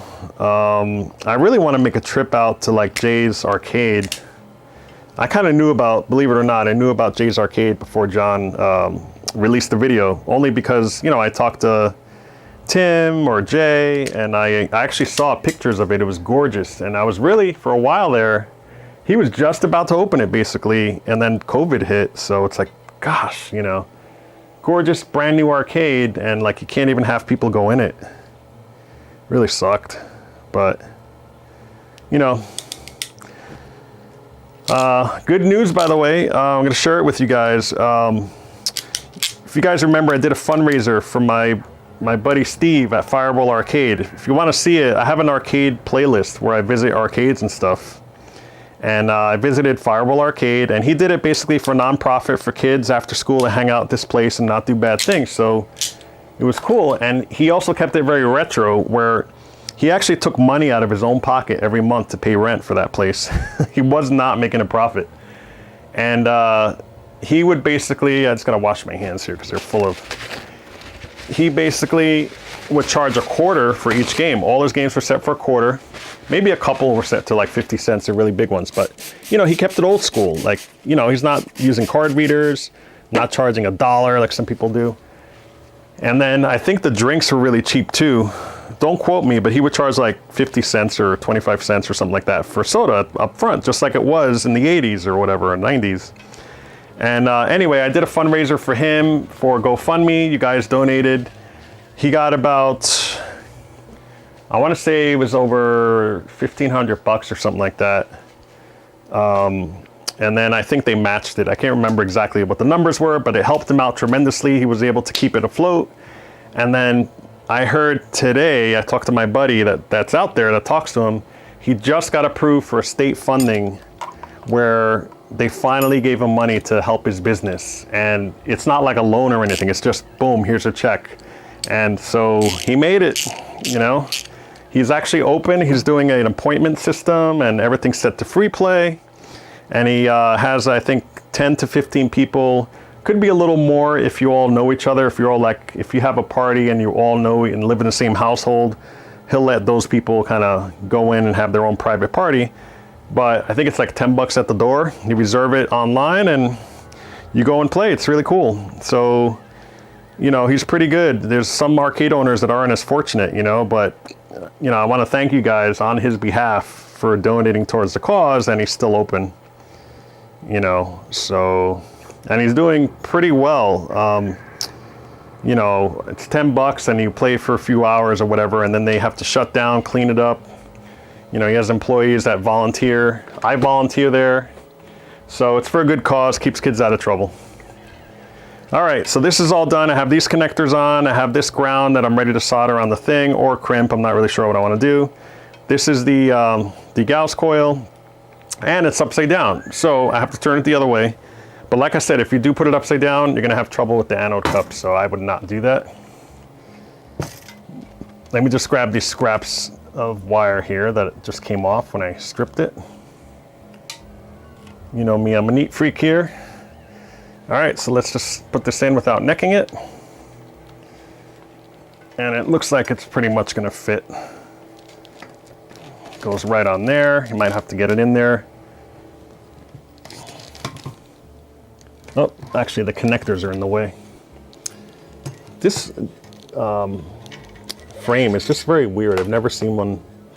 It's really for, I've seen vertical frames like this, but not horizontal. So I'm lifting it up, trying to get the bottom piece in here. And the reason it's not going again is this connector's in the way. So let me take it out again. You know, there we go. Put that on top. And I was gonna do this on the floor. I actually had a moving blanket on the floor so it'd be nice and soft on top of my carpet. And then I was like, nah, I'll just do it on the table, it's fine. So this goes there, and that goes there. All right, so I'm lifting it up as I go with my fingers. All right, I think that's fine. That's good right there. That's good right there. All right, so I'm gonna put a couple in. I think I'll put the top ones in first, just to get it to lift a little bit. Just the ones? No, actually, these are for the plastic. So Alan's saying you can also swap easy by having the tube face down. You know, you could, but this stupid frame won't let you do that. I know you actually can do it if you take out the chassis and then you kind of just put it on top, but then you have to get underneath here. You can't reach in here. The way it's, I know what you're saying because I've done it that way most of the time, but this here is all enclosed, so you can't get to the nut. It's actually built into this frame, so you have to go from this angle. If you try putting it face down, you can't get this bolt. It's too long to get in there. So yeah, I have to do it this way, but normally you don't do it this way. I try to do things smart. But, so what I'm doing is I'm just lifting it from the bottom and getting this in there. I'm just hand tightening it for now, just to get it centered right and not tightening it all the way. And then I'll tighten all four once I get everything centered. Same thing here, lift, put it in. So I really should be sleeping now because if you guys didn't catch it at the beginning, I woke up at 5 o'clock this morning. The last 2 days, actually. They needed me at work. I work on air. It's ironic. I'm behind the scenes on air. But they needed help. There's a lot more sporting events going on. There's political stuff going on, and you know, a lot of politics and a lot of live shows to do. And they said, hey, can you do this? So I said, sure, I can help you guys out. I'm a team player. So this one's looking a little sketchy because this thing right here is in the way. I got to figure out why that's happening. Like I said, it's really hard to get in this frame here. It's like a rubber piece that's just blocking me. But it seems to be all right. It's actually working pretty good. It's not too bad. I've had, you know, worse stuff to deal with. My hands are filthy. I might take a break real quick, go upstairs and wash my hands. Just for like a little bit once I get this all in there. Yeah, but you're gonna get a little dirty. Look at that. Ugh. You know what? Let me try. I'm gonna get a rag. Hope you guys are liking the video. I love doing this stuff. If I could do this 24/7, I would. It's really fun. And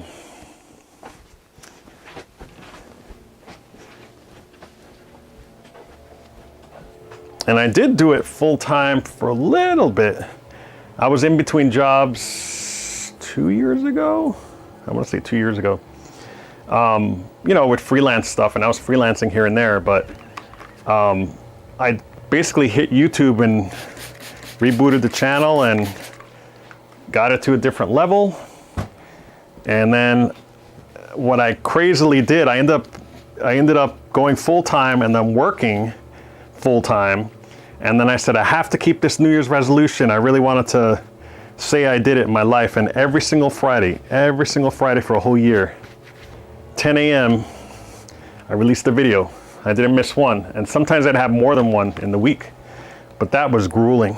It was grueling because editing and stuff, and then having a 2-year-old at the time, she's 4 now. It's just really tough. But I did it, and I may do it again one day, who knows, because I may end up working for myself or something. I don't know, I gotta see. But YouTube does not give you any money. I do not do this for money, like you said. It's just from you guys. But it's a lot of fun. I like paying it forward, teaching people the right way to do stuff. I didn't know anything when I started this. Nothing at all.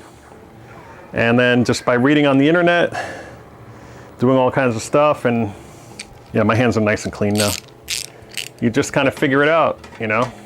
Talk to people, be nice about it, don't be a butthole about it. So you'll get places.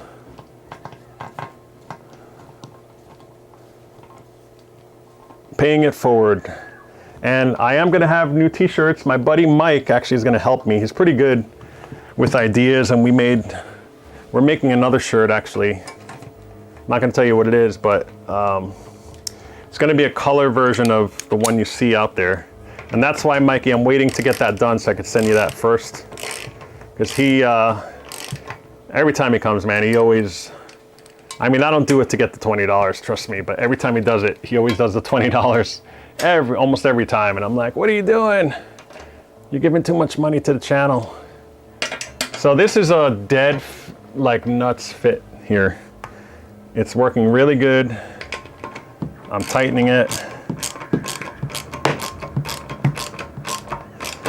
And then hopefully it'll fire it up. So I could take this off now.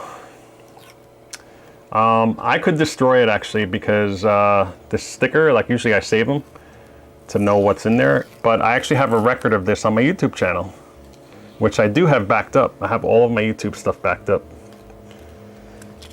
So just in case, you know, they decide to pull stuff or go crazy or go out of business. But anyway, I have these written down in the description of like some of my videos and the tube number and everything. So, but look at that. Looks good. We're gonna clean this really quick. I don't think I've ever cleaned these TVs. But you know what? You're gonna laugh. I've never fired this TV up, so it could not work. Just because the TV doesn't work, it's rarely the tube. I've never seen one. I've only seen the chassis go bad. Oh man, C-Bar, you must be drinking, man, because you just donated another 20 Canadian, even though it's Canadian. But thank you very much, I appreciate it. My other half is probably upstairs going, whoa, what the heck is going on? These guys like this guy? Oh, this is what I'm looking for. And then I will take my rag. These are old t-shirts that I recently cut up, and I have a ton of them. So, you know, just cotton. So it's not gonna scratch or anything. But look at that, it's looking good. I wanna get rid of, eventually, by the way, I can see this thing shaking. This is a cocktail table. I wanna get rid of it eventually. I already have an Arkanoid and I decided to keep it. It was supposed to become a zookeeper, if you see my early videos, but I have a zookeeper now. So there's no need. And that's a tournament Arkanoid, which I love better than the regular Arkanoid. It's harder, but like, it throws you into like level 10 or 20, like really fast. And Arkanoid takes a little while for it to ramp up. So right now I'm just trying to, there's a couple, like really, I could use a blade actually for that. Where is it? Ah, here it is. I wonder if a plastic blade would work. They actually have plastic blades. I'll show one. I have a ton of them here. So this is for like artwork. If you ever have plexiglass and you have like Gooby Gone that you put on it that you want to take off a sticker, these are made of plastic. So they will not scratch your plexiglass. You just kind of do this and take it off. But glass, you can use blades, which I'm about to do. There's just some sticky residue on there because it's old. It's just crud. Yeah, there it is. It's coming off. And the reason it's there is because this is where the bezel comes around the TV and dirt gets stuck in there. So I'm just kind of getting rid of it. It's coming off really easy. There's a lot here actually. I'm just using that to lube it, kind of like wet sanding where it's not as harsh. But it's not scratching glass at all.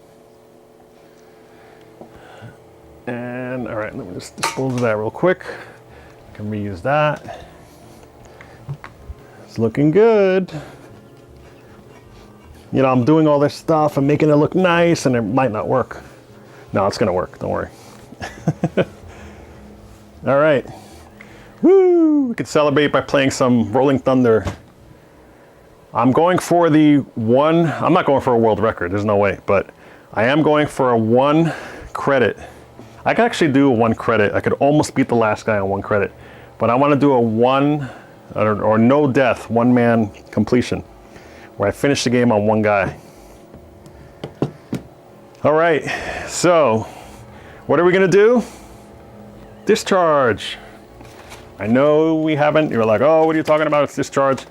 You know, I could be dumb, but I don't wanna find out the hard way. Takes a split second, put it in there. If you see a spark, a little spark, not as big, that would have hurt. I do the same thing with the anode cup, but yeah, you don't really need to. Cool. So I hope you guys all get along, you know.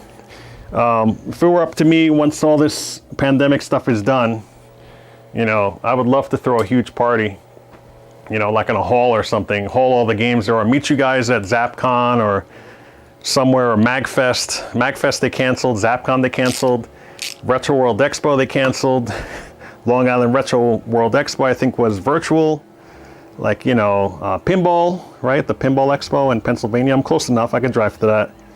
Let me show you how to put this on, by the way. I'm actually gonna throw on the anode cup.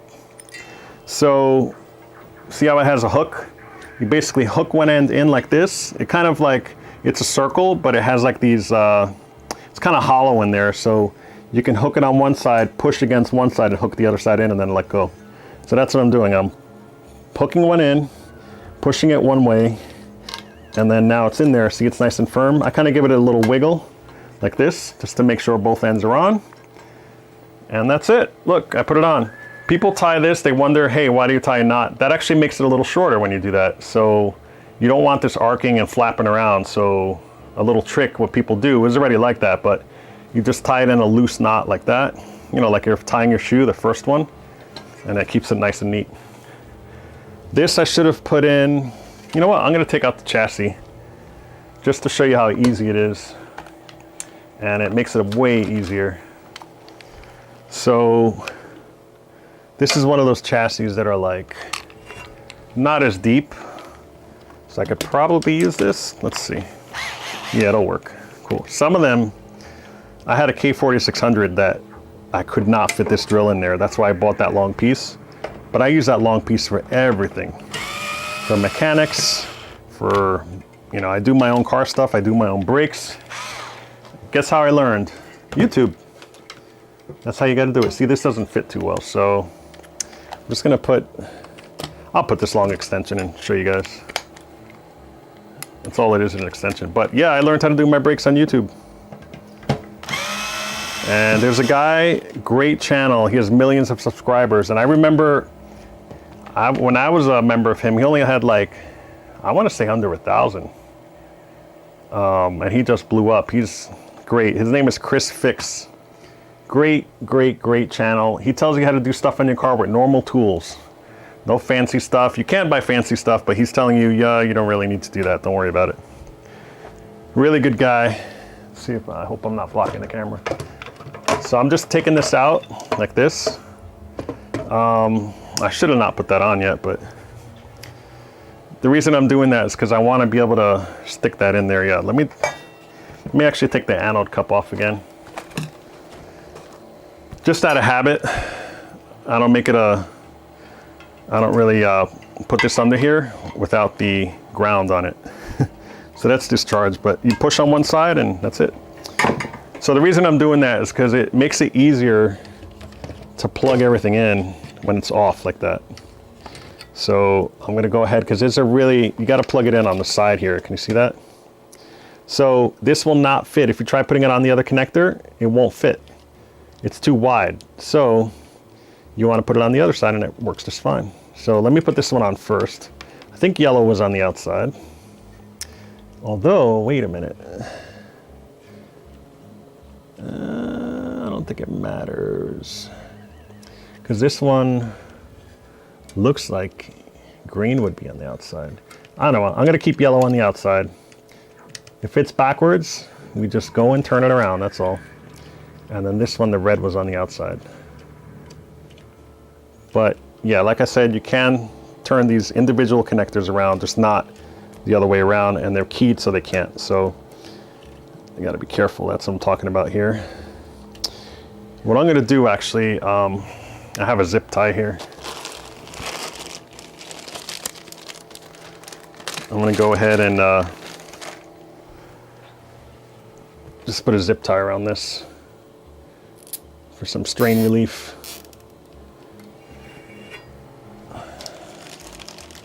Put a couple on there. Just because they're like, these wires are all over the place. We had tape on these other ones before, but I took it off. And I think there's a third one in here. Yep.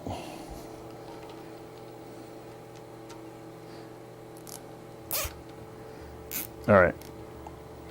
And then what you do, you just take your side cutters, snip, snip, and the last one, snip. And then because they're side cutters, these will not scratch you. But if you have regular cutters like these that don't go as close, this will scratch the crap out of you. Like you'll get like, it'll draw blood. It's really bad. And when you rub against it, it'll cut you. All right, so that's good. We also need to do the degaussing coil, which is a little short. So we'll do that once it's in. And then the ground cable, which is here. This one is totally safe. You don't want to do the one on the flyback, you know, like right here. So never do that. You always want to repin it or resolder it. But this one is okay to put a butt connector on. So I'm going to do that. Some people put spade connectors on that so that you can just join them, male and female. That's fine as long as it's insulated. It's just ground. So you can disconnect it if you need to work on it. I'm gonna have to disconnect this again anyway because I am gonna cap it. I'm not gonna do it in this video, but I do have to cap it, and I also need some more butt connectors. Let me go grab some. I think I have a 100 pack that I bought somewhere. Where did I do it? I think it's up here. I'm never gonna give you guys a tour back here because it's a mess. It's a laundry room too, but I have all my tools nice and organized. But a lot of times you'll see laundry getting washed. And I can't find it. Oh, they're right here.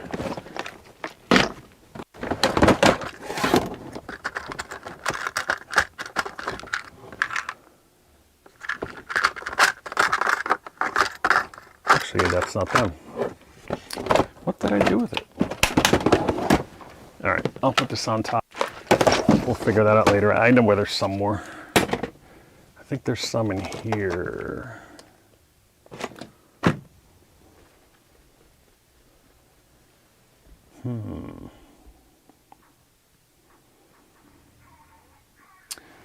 Gotta think now.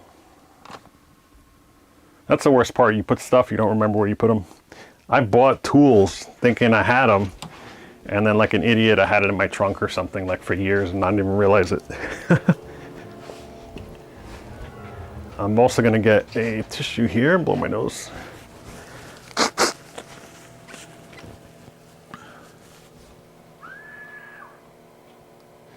Seabart, you're saying, so what is it with Utah beer? I never heard of that.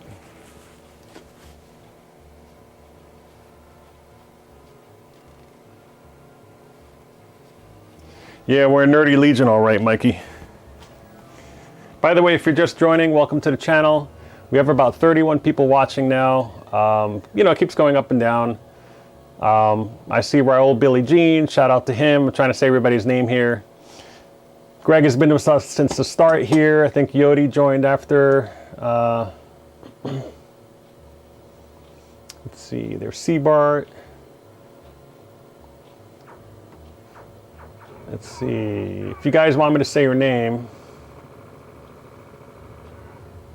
just say something now, I'll just see it, because I'm seeing it in the latest chat, and it's going to be immortalized in the video. Hey Greg, thanks for the super chat there. So, you guys have done that before. Hey, don't let Mikey convince you to keep donating money, because there was one time where we were trying to hit $100 for the stream, and he just kept egging people on, and they were having like, you know, let's see whose wallet is bigger. It was pretty funny. So don't do that. I don't encourage you to do that.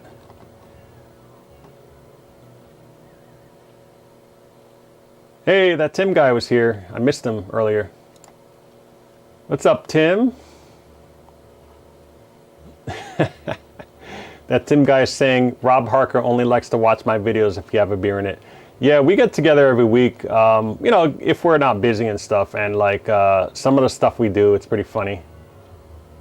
By the way, I'm uncensoring, I don't know why YouTube censors stuff automatically.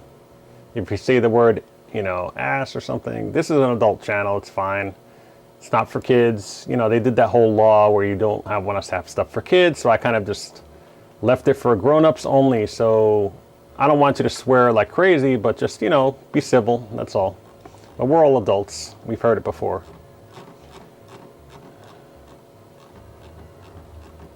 New phone, who dis? That was me, right?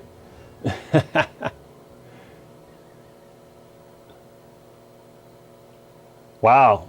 $100.01. Does it keep track somewhere? I don't even know. Who knows? Nice. Yep. Like I said, and by the way, I don't know if Mike's out there. My other buddy Mike, Northeast Mike, Tim knows him. He's from the New England area. So close to getting a 3080 card for him today. They had just sold out of them. He's like, you just missed it. I was like, no way. So I'm gonna try to get my other half to go when I'm working, because I work during the day. She's gonna go for me. Because she's now in between jobs. Yeah, it sucks, but she's doing pretty well. She has a good company that she worked for, so they're taking care of her big time. So anyway, so she's gonna go out and try to get him one, because I'm trying to hook him up with a 3080 card. I mean, obviously he would give me the money for it, but he and I both struck out on the launches. I'm looking for a 3070 actually, just for now, and then I'm gonna keep an eye on the 3080 Ti's later on, or the AMD one. You guys know all this stuff. I'm boring you with details, but it's nerd talk. Yeah, but thanks guys. You guys definitely I don't deserve all this stuff you guys are saying and doing. But it's fun. Oh, I have 1 minute till my stream ends. Woo, it's 11:59. I said I would aim for 12 o'clock. I just don't, I'm off tomorrow during the day, but I work later in prime time, so I can sleep a little, but my daughter's off and I want to spend time with her. She goes to daycare most of the time, and you know, she'll tell me, hey, I want you to play with me here. Let's play Barbies or something. I'm like, okay. So I really want to spend time with them. But I'll go a little longer. We're almost done here. We're gonna hook it up. I hooked up these here. I got the chat. And let's see, that's on there. Okay, so I'm just gonna put the D1000 coil in next, which is, actually I gotta turn it this way. I'm gonna put this over here. So that's gonna go in. It doesn't matter which way you put it in, as long as it's both connected. I'm gonna put that in right there. Everything seems to be fine. Now I'm gonna slide this in. And I love this chassis for this reason. There's 2 screws, you're done. So easy. Why do they make things difficult on a K-4600? That is the worst monitor to take apart to give a cap kit. Especially with the coil, the width coil, which you cannot replace. And they break all the time. So, okay, I'm gonna tell you guys a story now while I work on this. There's a guy, big shout out to Hussein. It's a guy I met pretty recently. He had a Mr. Do for sale actually on Facebook. And I already have 2 Mr. Do's. I have a Universal and a Taito cards. You know, I have, oh wow, is this not gonna reach? Yeah. Why, is this actually longer? I mean, it doesn't matter at this point, but I don't know why, but this will not reach as good. I'm just gonna have to cut the zip ties and redo them. It's just zip tied, somebody did it too tight. Anyway, so paying it forward, right? I love paying it forward. So it was a little weird, you know, you see an email from a guy saying, hey man, I see you have a Mr. Do for sale. Why is this not? Hang on, there's something going on here. Ah, that's why. Okay, it was just hung up, that's all. It's fine. The flyback got caught on that little piece. So anyway, he had a Mr. Do, and he said, hey, you know, the description really got me. He said, you know, I really loved this game as a kid. I still love it. You know, he bought it on eBay for like 200 bucks years ago, and then it just stopped working one day. Turned out the monitor, he has a K-4600, which the cards get loose and stuff. So I didn't know this at the time. I said, hey man, you just happen to be 15 minutes away from my job. I'll swing by next week or whatever. Before my job, I'll check it out. I'll just look at stuff for free. I won't charge you, whatever. So I went over there, really nice guy, nice family, just really cool dude. You know, we were safe with the masks and everything. And I basically went over, and I'm still in the process of fixing. He had two machines actually. He had a Pandora's box and like a main machine with a 25-inch monitor. The monitor just needs to be recapped. I'll do that for him. You know, I just have him pay for the supplies. And his Pandora's box died. And he's like, oh man, how much is this gonna cost? I said, just buy the Pandora's box. I'll put it in for you. It's JAMA. So I paid it forward, but explaining this without sounding creepy was a challenge, you know. So I kind of just told him, I said, hey man, you know, I have a YouTube channel. I like to pay it forward to people, and you know, I really feel bad with your story that you really wanted to keep it, but since it doesn't work, you're just selling it because you don't know what to do with it. So I'll go over there, I can fix it, and you can keep it. So that's what he's doing. He's actually gonna make it the Mr. Do is gonna leave dormant in there because the board works. It has a couple glitches here and there because I hooked up my monitor to it. And he is going to put a 60-in-1 in there because he loves Mr. Do's Castle. And Mr. Do's Castle is actually on, yeah, here's the connector thing that I was looking for. You know, it's on the 60-in-1, and plus it has other games. It's 4-way, he has 2 buttons. So I convinced him, I said, look, you know, just spend a tiny bit of money on this 60-in-1. They're not too bad. They're very cheap, actually. Considering they used to be like a lot of money a long time ago. And then just, you know, make it a 60-in-1, keep the original monitor in there. Don't go LCD if you can help it. We'll just fix it up. And that's what I'm doing. So I'm probably gonna swap a monitor. I don't think I'm gonna give him this one, but I'm gonna give him one that is pretty decent that I rebuilt, and then we'll just swap it in there. And so anyway, the way I approached it, I was like, hey, you know, I have this YouTube channel, I like paying it forward. I'm gonna do it for free. You know, I know you really like this game, we'll check it out. And then, you know, he just became, I guess, a friend. He's really nice.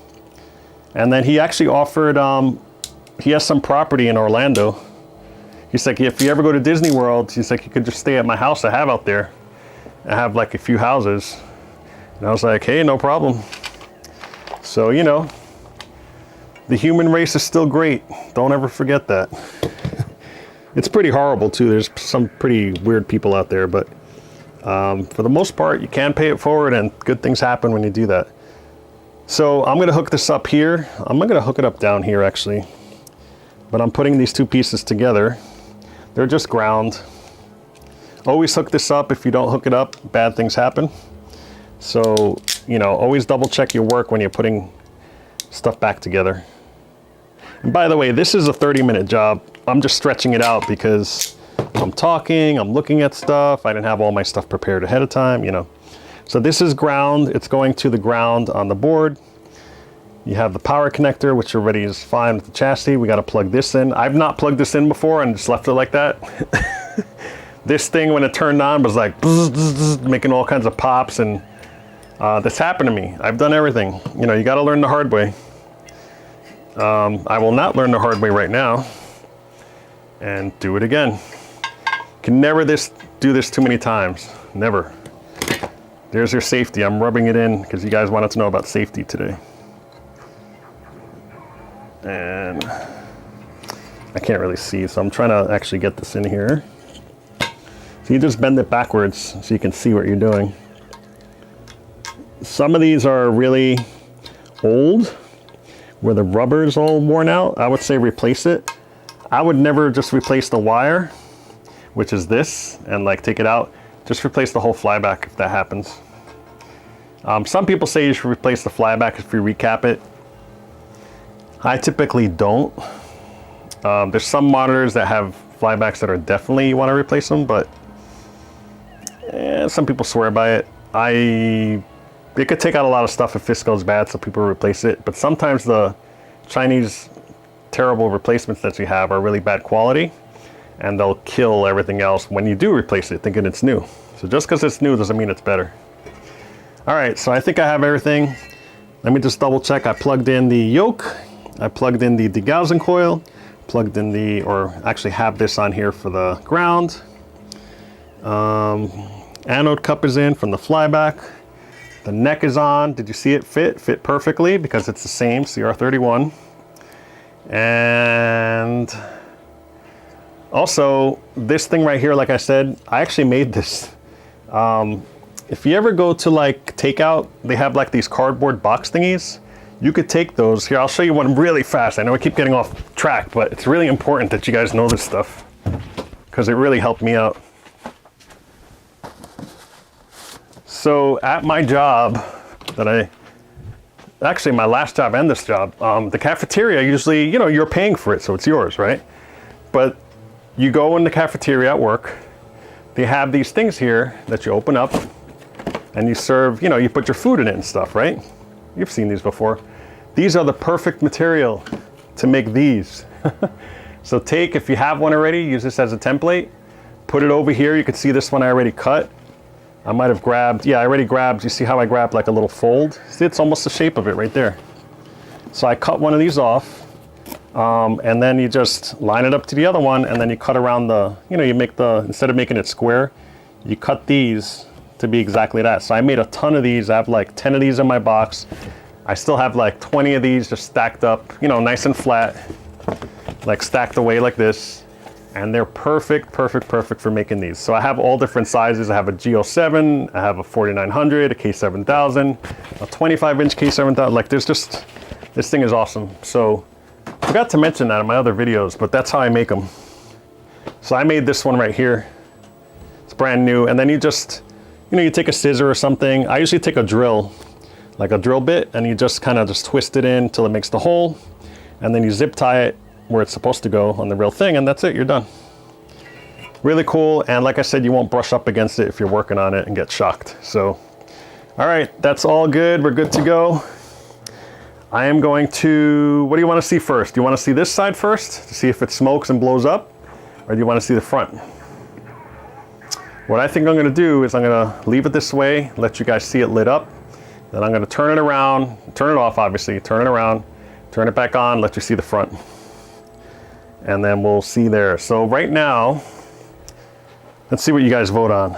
Maybe save the tube plug for the neck board as a later spare. Oh, you're saying like this whole neck? Yeah, you know, you can save this, but they sell them. They're so cheap.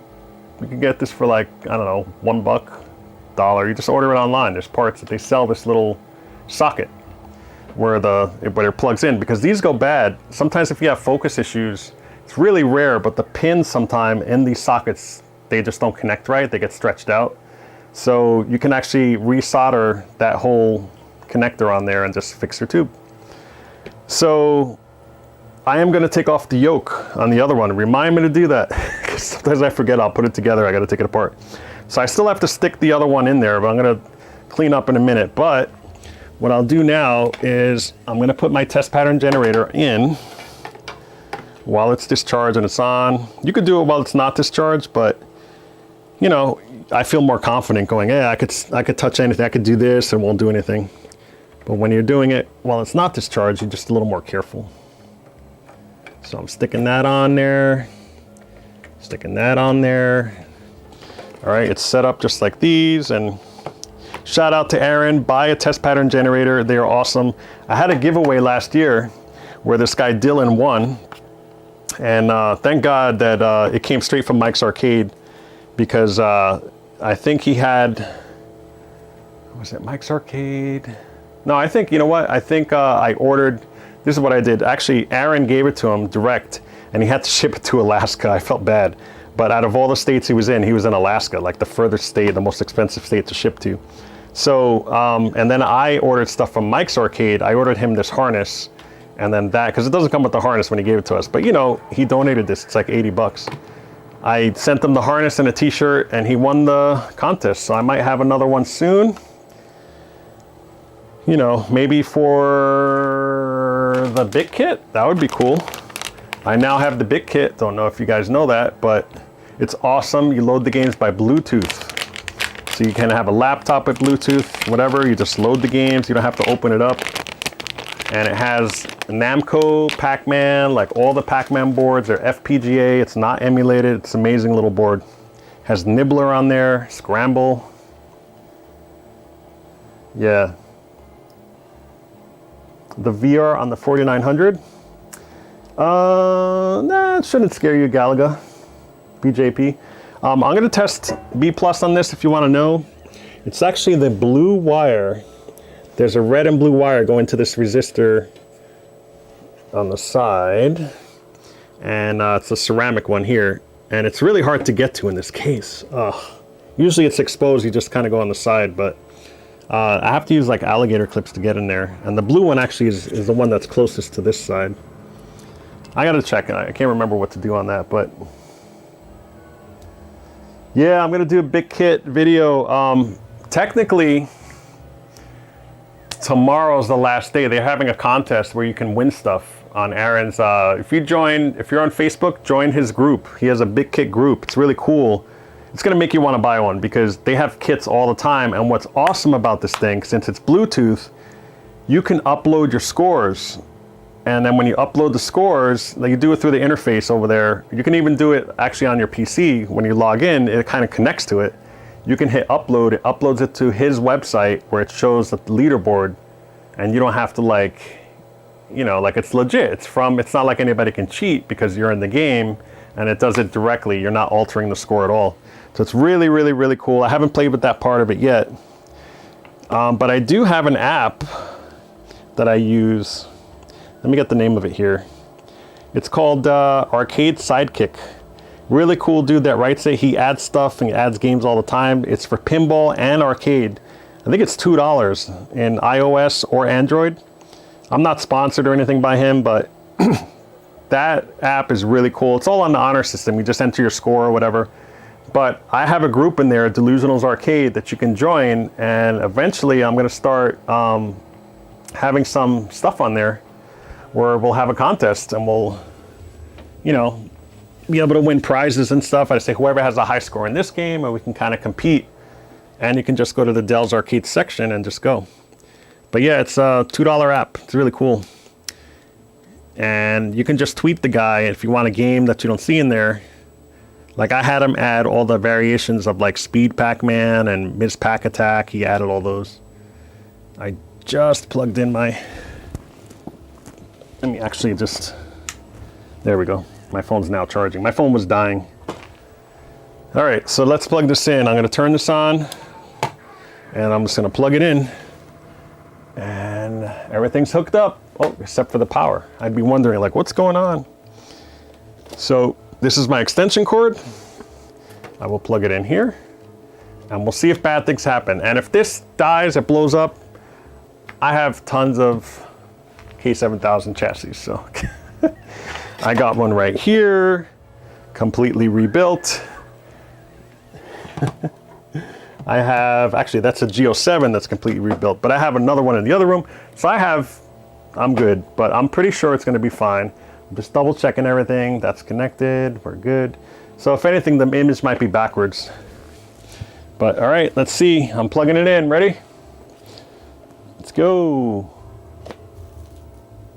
Just powered up. No smoke. I heard the degaussing coil too, kind of kick in. And, haha, you guys are gonna laugh. All right, let me unplug it. Remember I told you about those wires that you can inverse? And I said, maybe I'll show you just to, you know, just to show you. The image is wrong. And we can fix that, it's really simple. So I'm gonna turn it to the left. Put this over here. So again, hit that like button. Oh, by the way, let me switch to my app. If you guys want to subscribe, just click on the subscribe button below. Let me just kind of go to it here. There we go. And also, if you want to follow me on Twitter, I'm at Dell's Arcade over there. Just look me up. You know, I don't have that many followers. You know, I'm not crazy or anything, not thousands, but hundreds. And Instagram, same deal. If you want to see that, click on Instagram. You will see all that stuff. It's pretty cool.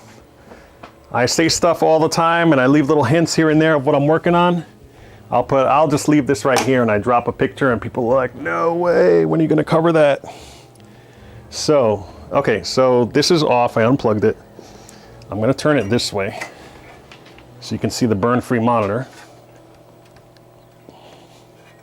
By the way, another safety tip, when you carry a monitor, put your chest on the glass. Don't put your chest on the back, because if that thing's not discharged, it will get right into your chest, shock you, you will drop it, and you'll get really hurt. Because you will drop it if you get hit with that. All right, so check it out. I'm gonna plug it in again, and I'm gonna turn on the TPG in a second. Perfect tube swaps, working great. But check this out. I'm gonna turn it on. See how the image is a little messed up? First of all, the flyback is turned up way too high, which I know this is a better tube because I had to turn up the brightness on the other one, which means like it probably needed a rejuve to make it brighter. So I'm gonna go ahead and turn that down first of all. That looks way better. And then the colors are all off. Is there a color missing? That's supposed to be white. So it's very possible that the colors are cranked up on the other one. So I have to adjust the colors and all that. I typically don't do it right now. I usually get it in the ballpark. That's okay. And then when I give it the cap kit's gonna change everything. So you might as well do it after the cap kit. But just to make sure it's working, I'm gonna do that.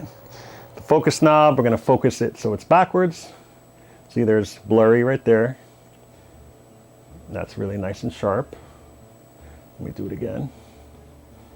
There we go. Okay.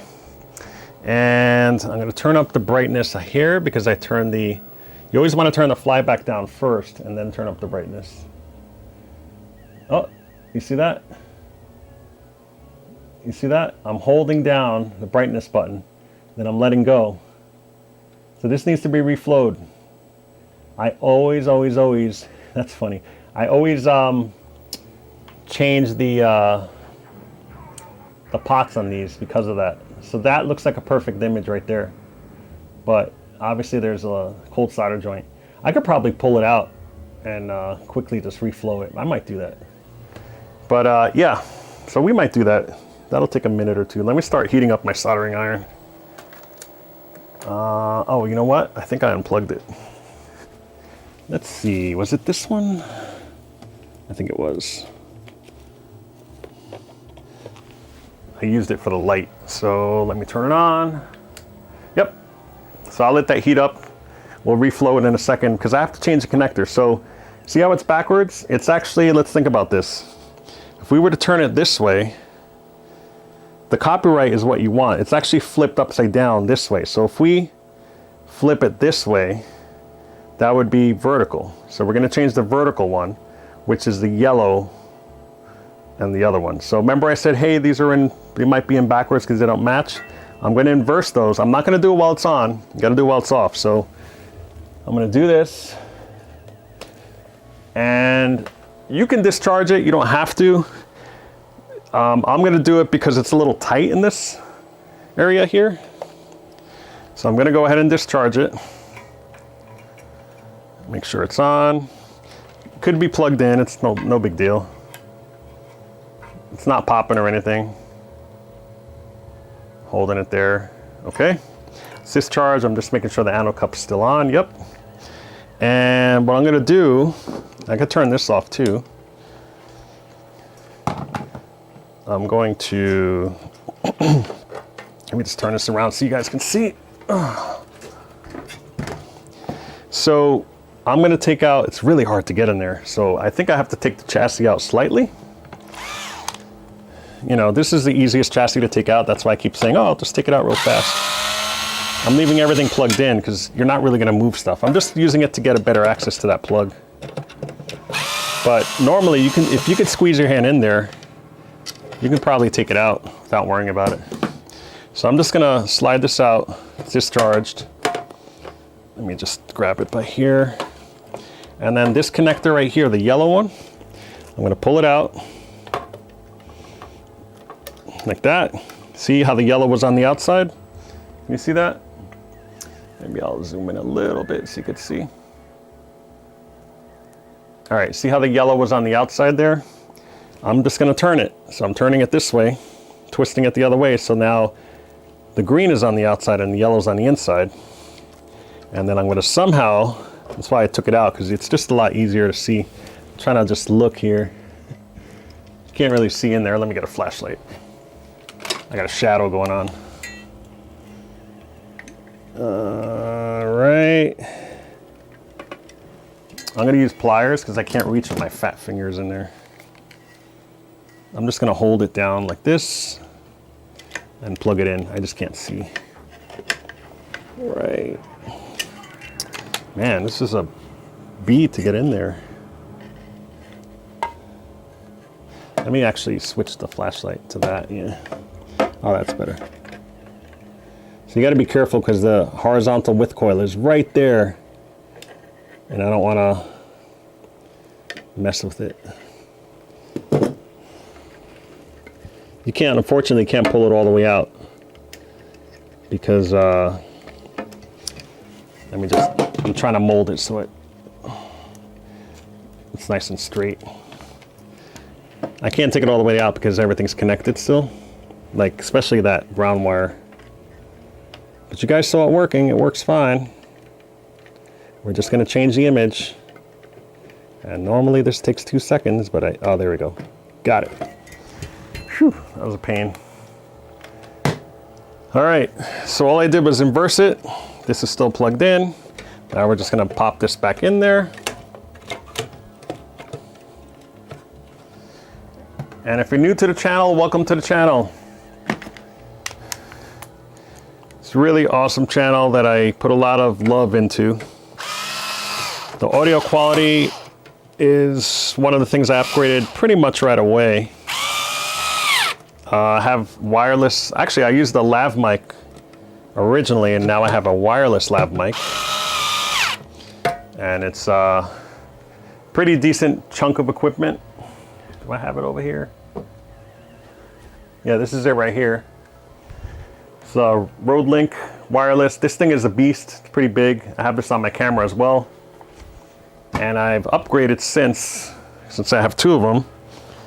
Let me just make sure it's not crackling on me. This is it now, the new Rode. It's tiny. So I've actually lost this when I've gone to my friends' houses and I'm like, oh, I think I left it at your house. And he found it and mailed it to me. So I got lucky. But those are about only $200. I say only because some of them are $600 for the wireless kits. Yeah, it's a lot of good stuff. So let me zoom out. And so all I did was just put the chassis in just now. I'm double checking my connectors, making sure that's on. Those I just put in. Again, you know, I'm checking to make sure the degaussing coil's in, which it is. And then the ground cable is on. We're all good to go. All right, I'm gonna turn this around again so you guys can see the image. It's just such an awkward monitor. There's no handles or anything. I'm complaining a lot, but I'm just tired. A little cranky, but it's all worth it. There you go. So let me straighten it out a little bit so you guys can see it better. Okay, so now it should be good, hopefully. I'm gonna turn my TPG on. Actually, I'll turn on the monitor first by plugging it in. Here we go. It's on. Neck glow, we're good. And then I'm just gonna turn this on and we should see the image correct. Yay, and it's white too. And I just realized I did not reflow that connector. But it looks pretty good. If I go to different images here, it's a little off. You see how, like, if I were to zoom in here, can you see like the blue is a little offset there? See that?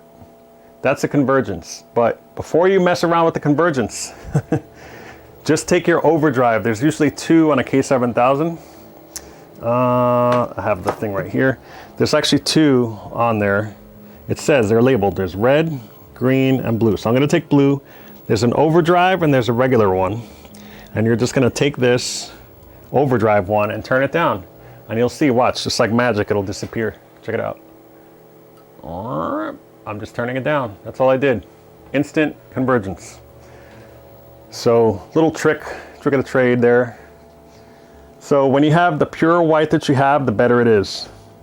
So that's pure white. I could see, I saw a little flicker here for a second. I think that's that pot just getting loose here. And that's the brightness pot right here. If I touch it now, yeah, it's acting a little weird.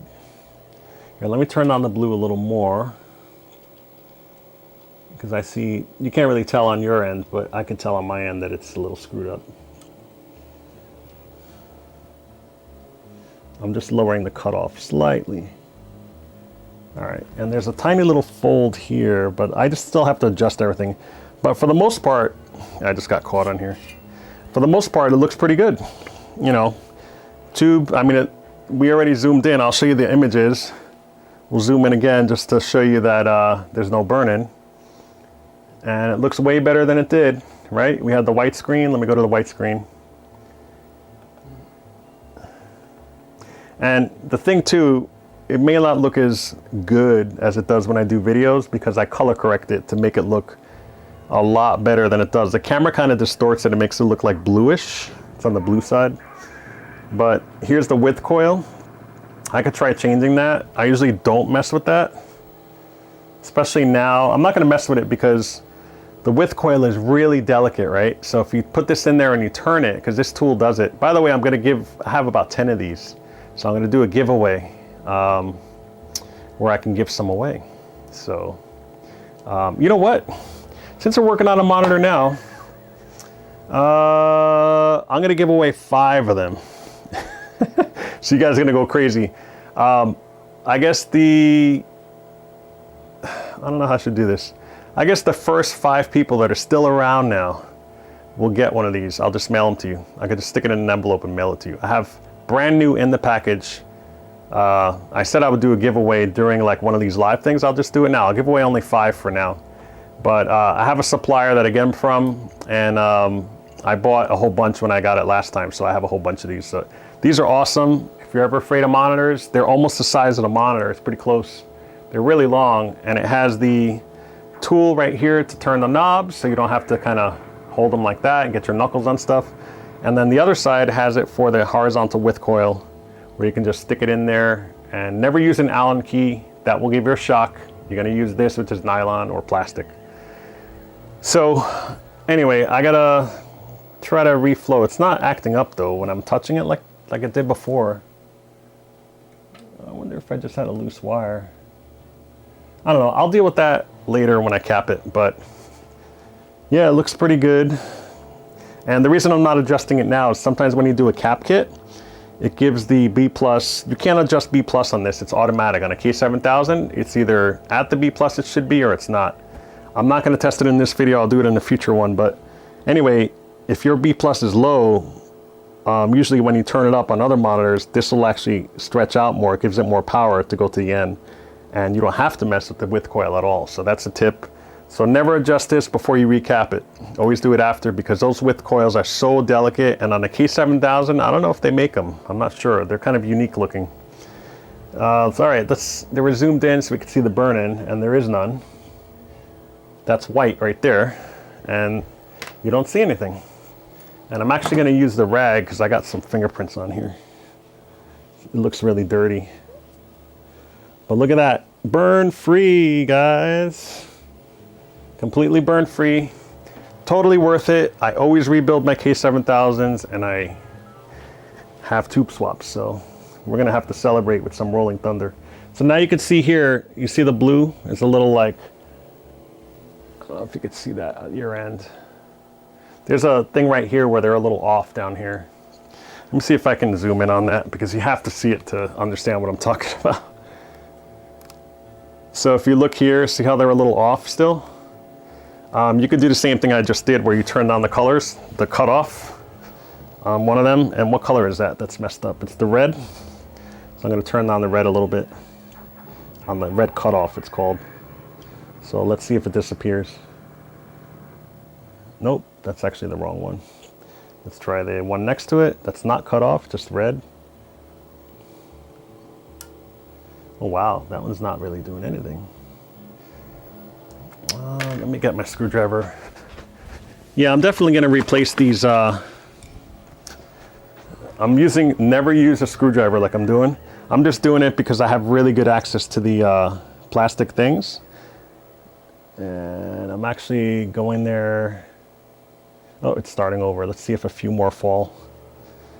Yeah, see like that one, that red? Yeah, I could see like something's going on. This one's like frozen. There we go. See how red was disappeared? I'm turning it up now. So there's another color that's interfering there. Let me try to cut off on the green.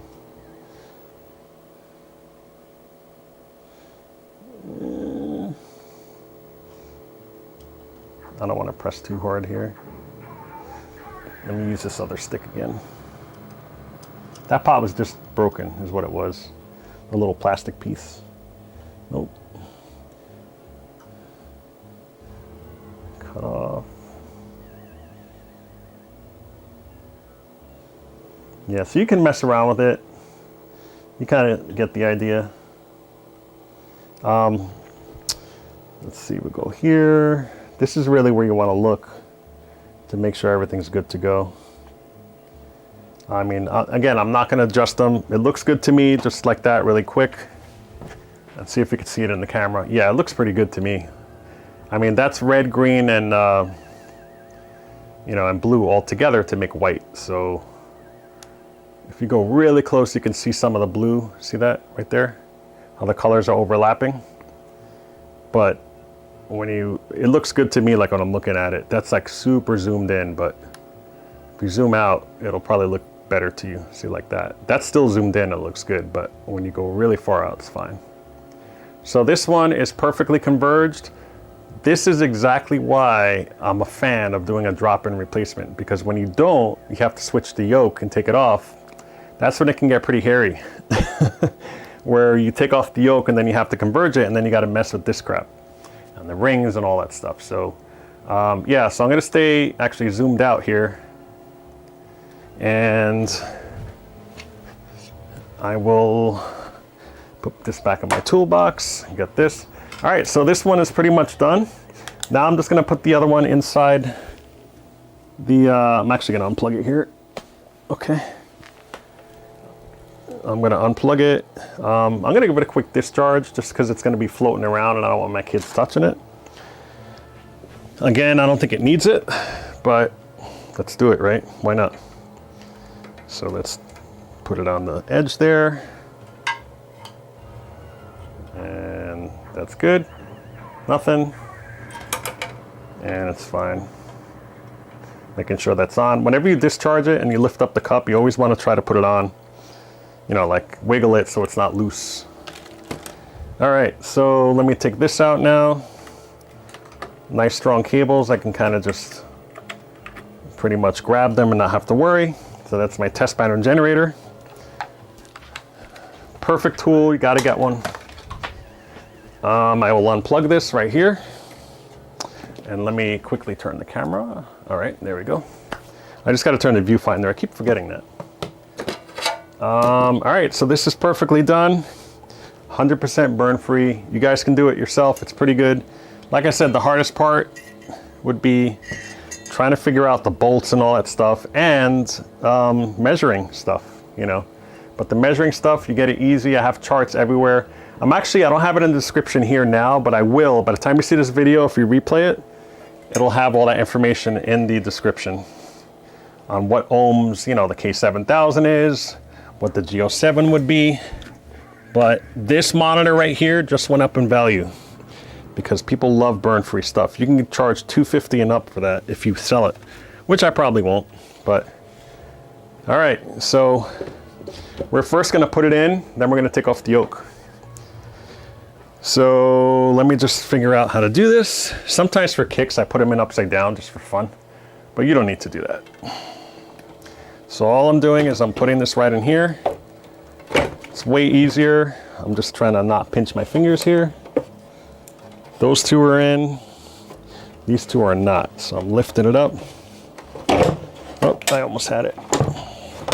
Got to finagle it in there. All right, and you got to kind of lift it up so it touches it. So I'm going to turn off my soldering iron because I'm not going to do that other reflow today. It seemed to fix itself. So something's definitely loose there. I will, you know, whenever I do cap kits, I try to change out the pots just for that reason, because they get old. They're plastic. And it has nothing to do with washing it, I guarantee you that. Some people think, oh, you washed it, you ruined it. No. Nope, that's not the case. If anything, they get better sometimes, where it washes out the dirt. Look how dirty that is. Ugh. So let me put this in. So my other half, if you're listening, if you're watching the video upstairs in the bedroom, I know she's trying to get some sleep. I apologize, it's going over midnight, but I want to take care of this. Sometimes when you work a lot of days in a row, you just need some relief. Some man time, you know, where you're just, hey, I need to relax a little bit. So that's this case. You know what I'm gonna do? I'm gonna do this. Yep. So this can be sloppy, who cares? Again, I'm gonna take this off. And it's nice and clean too, because I washed it, right? So it's gonna be very clean. Sometimes I save, you know, sometimes I really do, I clip this off and save it, but I'm not gonna do that in this case. You know, the degaussing thingy. Sometimes it gets in the way though, it's a pain. Like right now it's getting in the way.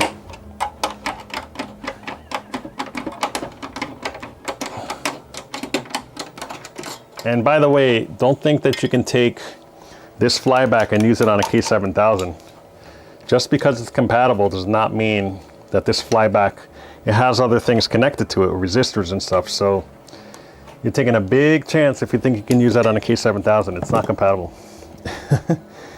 And I know because I asked Buffett and he's like, no, no, no, you never do that. And same thing, I've asked Peter from Arcade Parts and Repair. I'm actually just taking this off because it's in the way. You could save this if you want. You know, I have already like 3 of these, so I don't need it. I'm just gonna leave it in there. But I just took this out because it was getting pinched. There we go. That's better. All right. I had it. So I'm just putting it back together. And we're gonna put them side by side. And you can see the crazy, crazy burn-in this thing had. Like, you know, you don't want to willy-nilly just do swaps. Like, oh yeah, mine has a tiny little burn-in. You know, this one was really bad. For a K-7000, this was really bad. Geo7s get them all the time, but K-7000, you know. And I got this monitor for 30 bucks. I got the TV for free.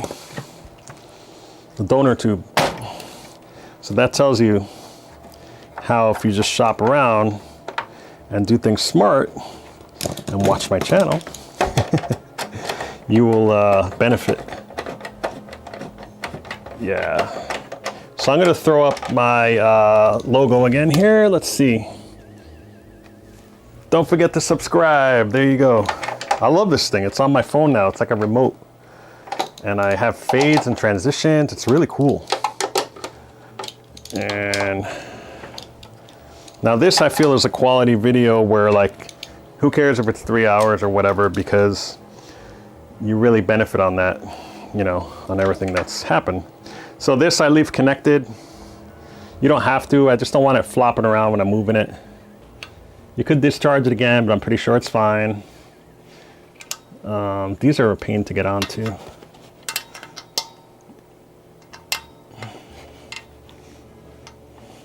Yeah, there we go. You don't have to put it on, you can leave it flopping around.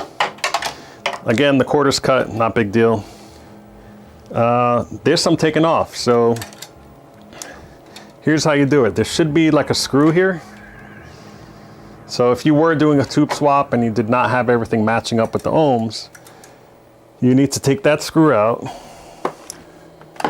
which I'm going to reduce it to a smaller one. So you basically just loosen that screw. You don't have to take it off. It just has like this washer thingy here. There's usually glue on here, which I'm going to try not to remove, but so this thing comes out. You see that? That comes out first. Then the ring should come out, but a lot of time there's this tape here and it gets stuck there over the years, so you have to kind of coax it out without breaking it. So that's the hard part. But I think I have to take this glue off. I really don't want to, but it's kind of making everything stick. Hang on one second here. There we go. All right.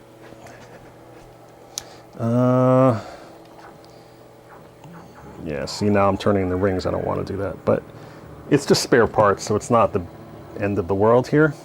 Sometimes what I'll do is I'll take that plastic blade, so I won't really cut anything, and these little tabs need to kind of come off. It doesn't really work too well.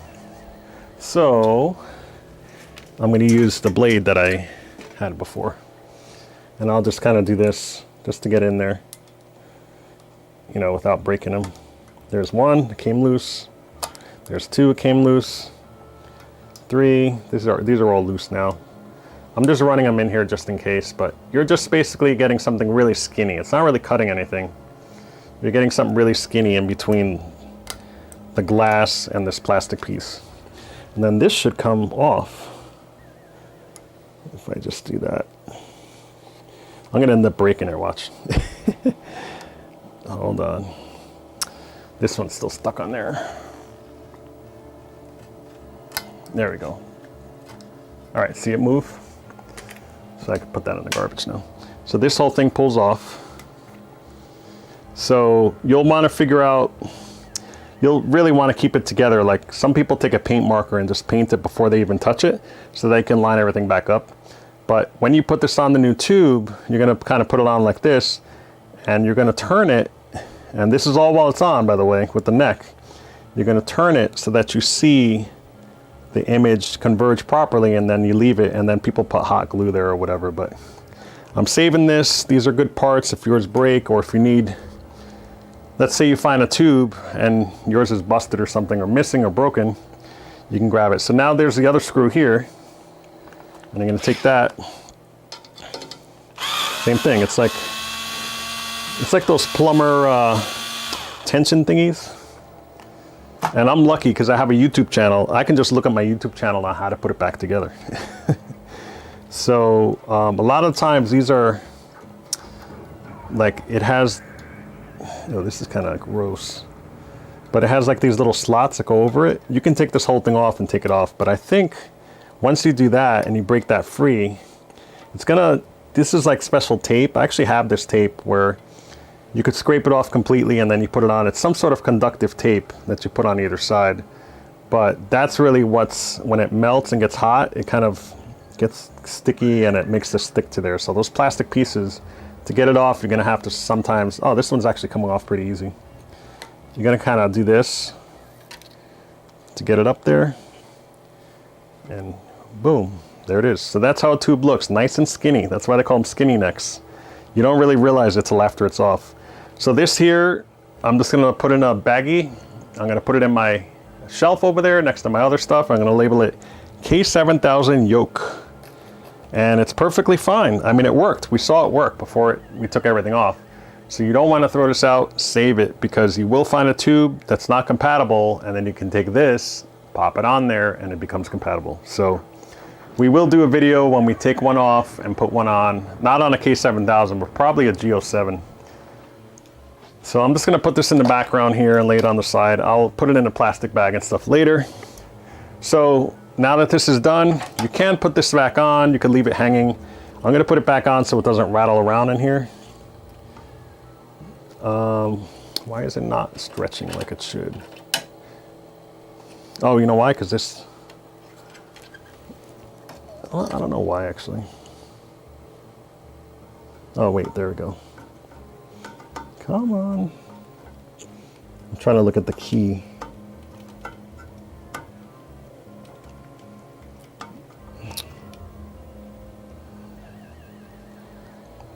It's like it's not fitting right for some reason.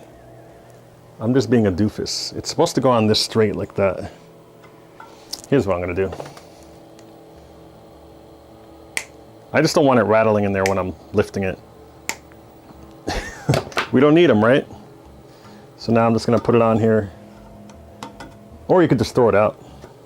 Oops. Actually, the reason I did that is because I literally stabbed myself with one of the pins because they're pointy. But yeah, this doesn't need the cardboard because it's covered. So now that's all set. We put the 4 screws in. We have this. There's nothing else.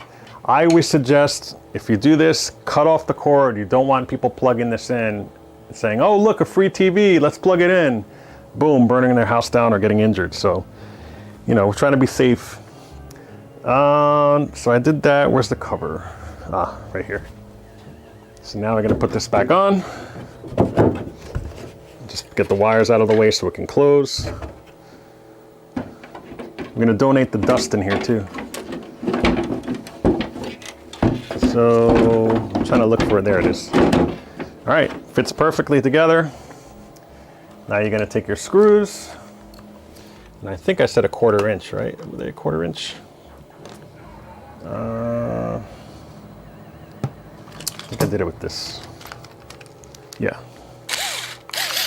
So I'm just going to stick them in there. And that's it. You now have a donatable TV. So I did this mainly because I needed room because they're kind of on the side. I moved them because I put my gap plus where my TVs were. And I also have, and I'll say it now, you guys, some of you might know, but my next project to work on this channel is my reactor. I have a really good deal. I got a mint reactor shell that was gutted. It was actually built. It was CNC'd. So it's not an original, it's a clone, but it's beautiful. It has laminate and everything. And, oh, this one goes here. And I have the J-Rock board for that, so it's going to be reactor, and I have the monitor in there that's going to be, I don't know if I should make it burn free, we'll see. But yeah, it's pretty much ready to go. I'm just waiting for the control panel to be made by TakeMan on Clav. I got a whole bunch of people, I kind of rallied everybody to say, hey, he's going to make another run. He has to really get like 10 or more people into it, and we have way more than 10, so we're good. So there it is. There's the burn-in. If you guys missed it when you first came, check out this burn-in. This thing is off, all right? And look at that. It's off, it's not on, and you can still see. That 60 right there is huge. We say huge. And then, of course, you know, it has right there, it says credit, whatever. You see the speedometer. It's hard to see at the angle because of the reflection. So maybe if I turn it a little bit like this. Yeah, you should see it now. Yeah, you see that? That's a tachometer or something, or speedometer. But yeah, it was really bad. And then that thing is just, it would stick out like a sore thumb. Because the phosphors are just gone in that section, like any game you play, it didn't matter. You had like stuff moving on the screen, you would totally see that 60 really big. So I decided, you know what? It's a K-7000. I could swap it pretty easy. That's what I'm doing. So yeah, I will definitely rebuild that chassis. This is getting donated night and day. You know, I was gonna balance them together. Let's see if I can get them side by side here. Oops. Hang on, guys. Sorry about that. That's unprofessional. Yeah, I'm gonna do that. All right, check it out. Side by side. Burn free is on the right, and the left side is the monitor that we took. You know, we swapped it. So easy, you guys can do it. If I can do it, you know, I'm doing this to relax, not to really do work. So if it's relaxing for me, it'll be relaxing for you. So that's it right there. By the way, I really wish I could play Crystal Castles with you guys, but I'm not going to do that because I want to really show that in the video that I'm doing on it. So I will do some gameplay on that at some other time. I think we're just going to do Rolling Thunder at this point. So let's get in the mood. I'm going to switch. So what did you guys think? Did you like the video? Let's celebrate with some Rolling Thunder. I'm actually going to turn it up a little bit here. Let's see. Can you guys see me? I'm pretty tall, so a lot of times I get cut off. Let me just turn this so I can see myself here. Cool, so what I'm gonna do, yeah, it's still too tall. I'm gonna wash my hands really fast. I'm gonna mute the mic during that process and you guys can chat amongst yourselves. I'm going to go ahead and throw up my Twitter. If you guys wanna see me on Twitter, check that out. And then also I'm on Instagram. Check that out as well. You can follow me on there. I don't spam you guys. All I'm doing is just documenting my arcade stuff where I take pictures of stuff and, you know, if I hang out with people, you know, I know a few people that are in the arcade hobby as well, and we have a lot of fun. So before I forget, because I hate losing stuff, I'm just gonna put away my ratchet stuff to not get lost, because then you're looking for it and it's missing. So I will put away the yoke probably tomorrow. And now this ratchet set is now complete. All right, so what I'm gonna do, I think, is disconnect my mic here, because you could still hear it. It's really cool. It has it works without the lab. I'll put it right there. I'll be right back. Enjoy yourselves, have fun. I'll be right back in 2 minutes.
Okay, I'm back.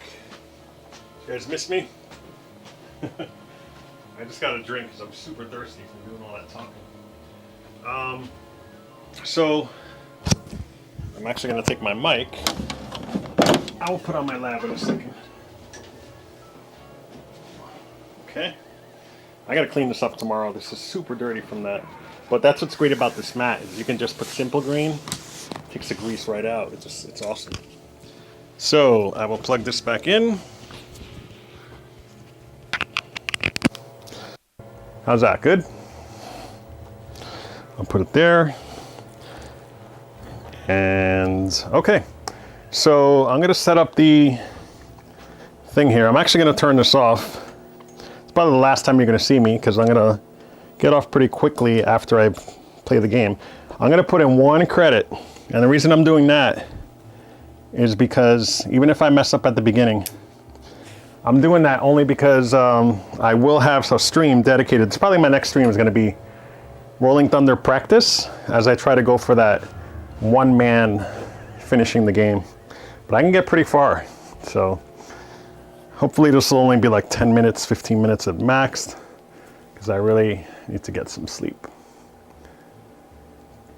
That Red Bull, I'm just working it off right now. So I'm going to try to put this a little bit closer. And then, oops, that's all my mess you see there. Those are all my chassis I was just showing you. So I'm just going to zoom in a little better. It's really hard because I want to sit down. I don't think I'm going to sit down. I don't want to block the camera either. So there we go. And I try to go to the right a little bit so you guys' chat doesn't block it. Let me take a look at that real fast. Yeah, that looks pretty good. Awesome. Okay, so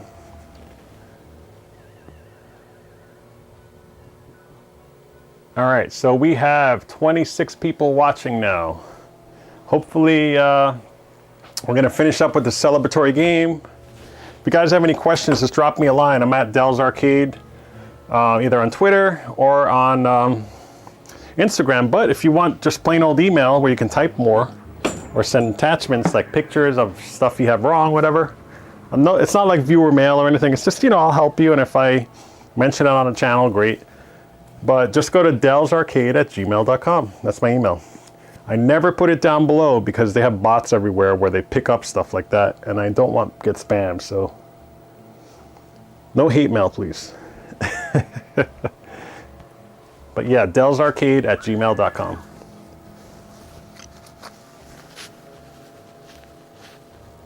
Billy Scarborough, what's up?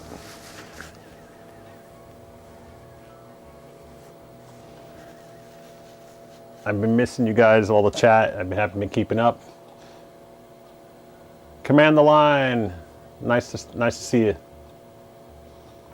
I'm just scrolling. Greg's still here. He's sticking it through. So is Mikey. Tart Green, what's going on?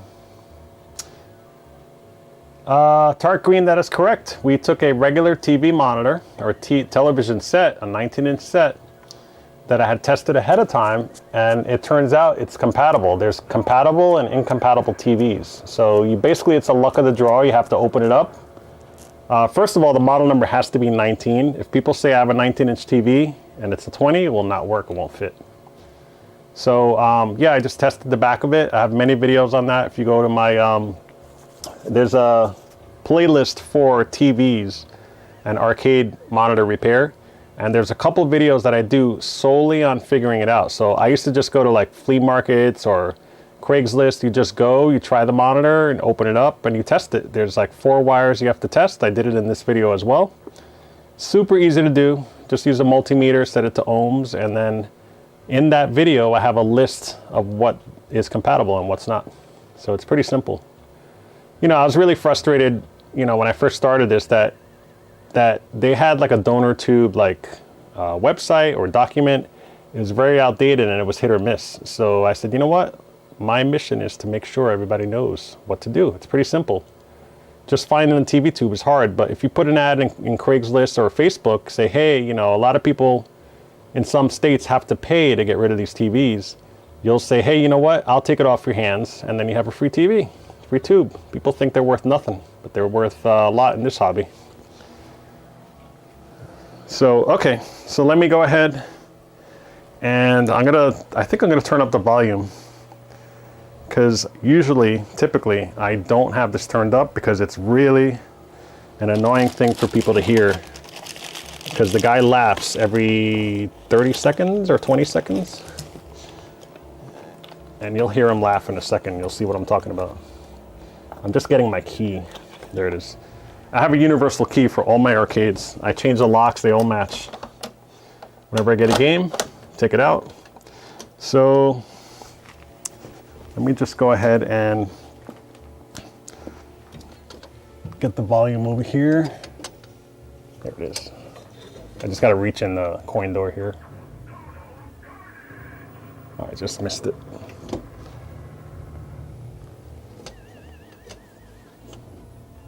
There we go. It's a little crackly, can you see that? Can you hear that? And it also, you see how like I'm touching it right now? It's grounding. The screen kind of moves.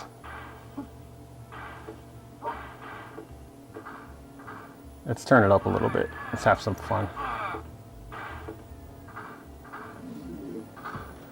All right, that looks good. I'm gonna keep my phone on.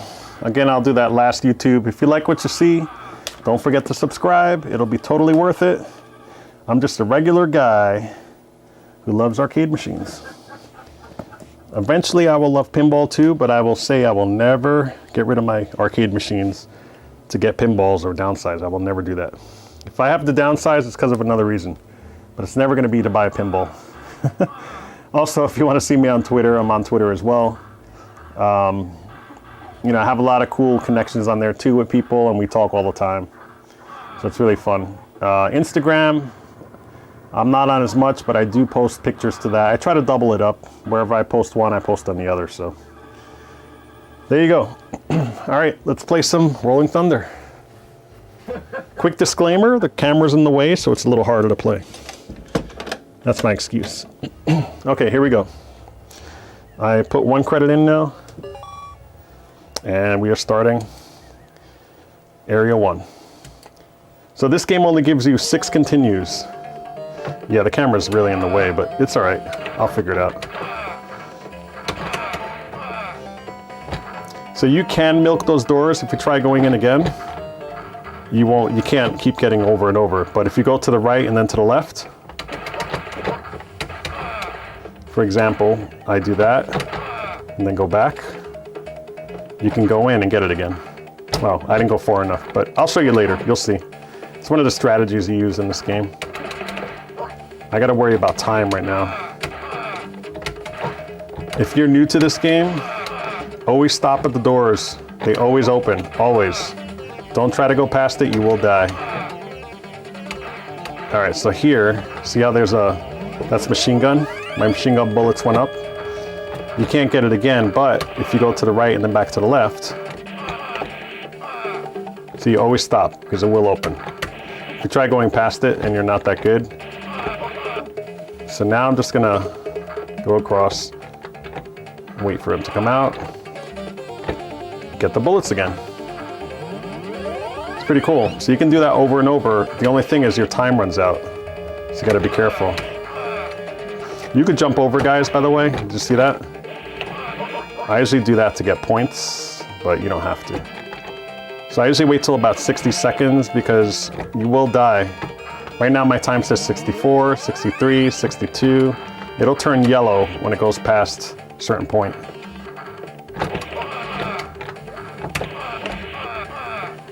I'm just gonna book it. And here you could just jump right there. Just pass it all. And I do have the Atari joystick, the Logo 4-way joystick. This is a 4-way game. If you try it with anything else, you'll die. Because it won't jump right and it'll do weird stuff on you.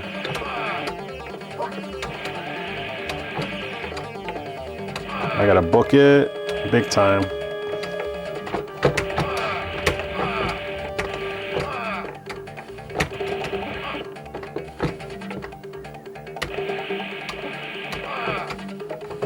Jump over and woo!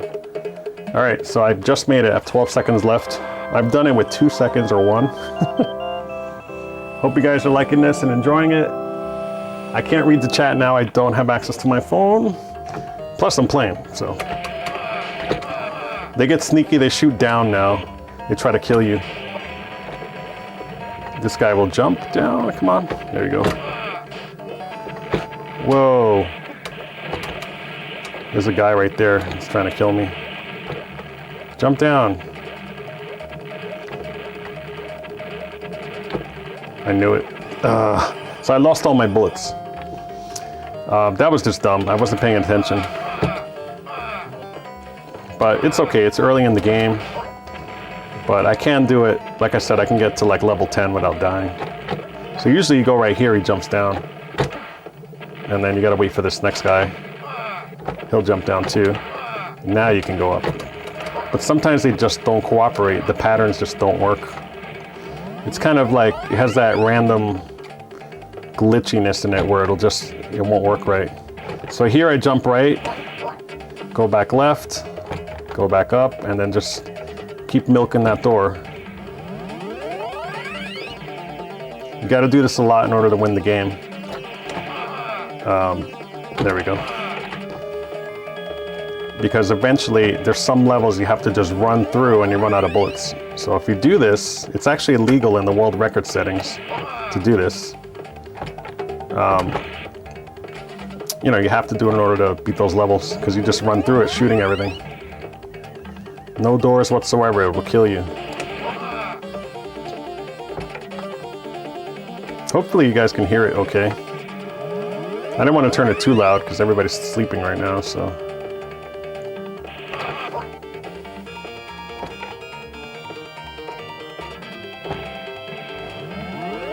So I do this till about 60 seconds or so. I'm gonna do it one more time. I'm gonna push the limit. See if we can do it. It's gonna turn yellow. All right, so I can get over 1,000 bullets if I wanted to, because next level you can do it too, and so on.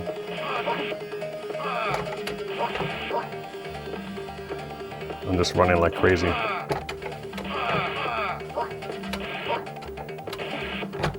So I'm gonna use a little cheat where you glitch through the floor. You do this and jump down. You fall and press right. Fall and press right. Fall and press right. It takes some timing and practice, but you can jump right through the floor. And that's it. Plenty of time. Some of you guys are probably like, holy crap, I've never seen past the first level on Rolling Thunder. I never did either when I was a kid. And then I owned the game and I mastered the game.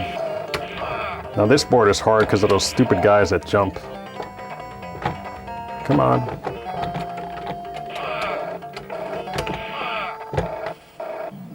I'm just getting bullets for the heck of it. I don't really need to.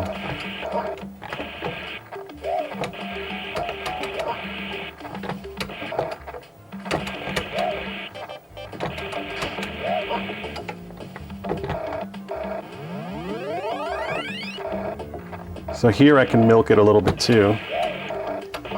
I'll show you it real quick. So I'm gonna go back now. Get it again. I'm gonna do that one more time and that's it. Because those guys sometimes kill you, it's annoying. Go back. All right, that's all I'm doing. We'll get some more later. But the thing is, if you die, you lose everything. You start with 50 bullets all over again.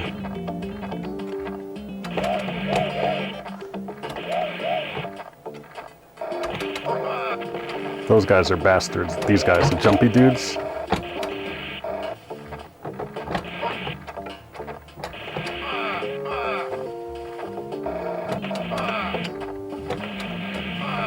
I'm gonna go this way and shoot.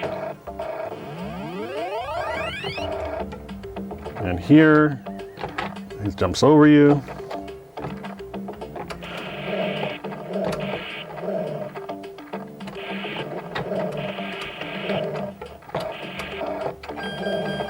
He's got a free guy.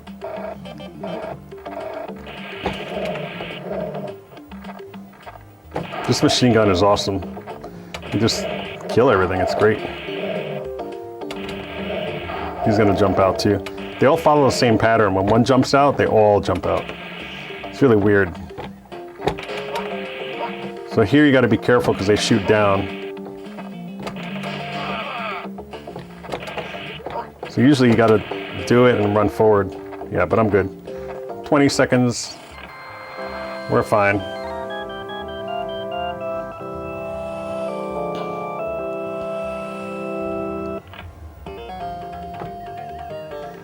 You gotta shoot down, get these guys, because they trick you.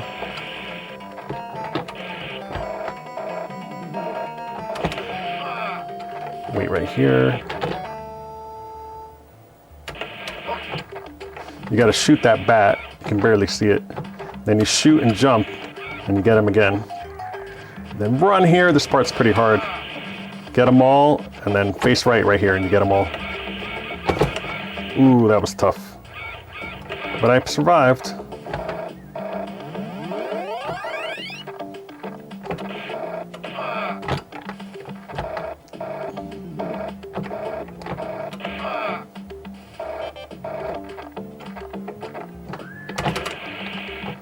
Come on. Oh, that guy's acting crazy. So here you just keep falling like I just did. See that? I hit left, right, left, right, left, right.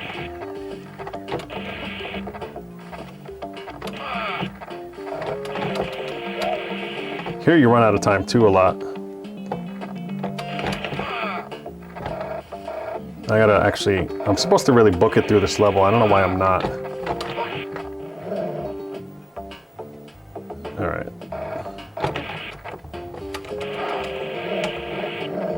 This guy flies at you. There we go.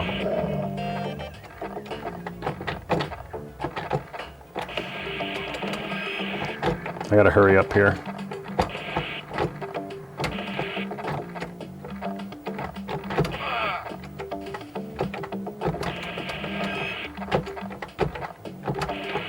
I forget what's what here. No! I thought I died. Whew, that was close. But I might because of time, so we'll see what happens. I always forget the patterns here, to be honest.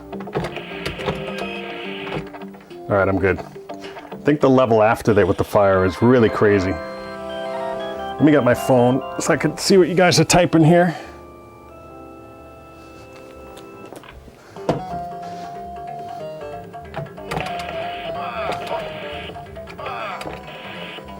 I'm just gonna run through this level. I don't need ammo.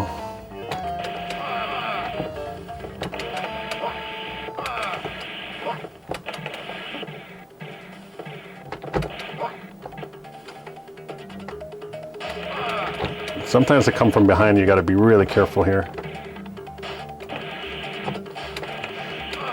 So a really cool pattern here. If you jump straight up, they will get fooled and you just jump down and grab them all. It's pretty neat. That's how you get them to come out a lot of the times.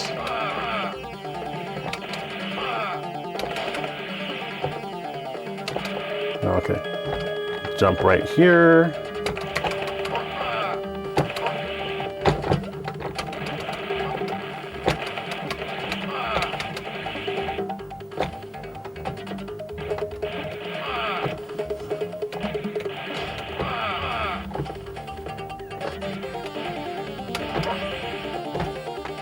So go to the edge here, wait for them to come out, jump back down, get this guy here, and then let him go away. See ya. Don't even waste bullets on him. Come on. Let him go off the screen. Now he's gone. But you gotta shoot, because they shoot down. Oh, I tried hitting up and jump, it did not work. So now I'm back to 50 bullets, guys.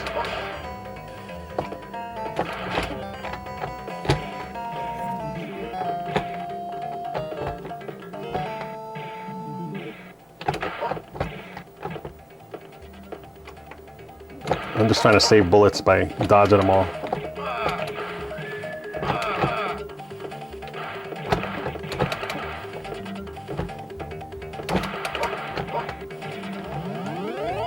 Just trying to get this done as fast as I can.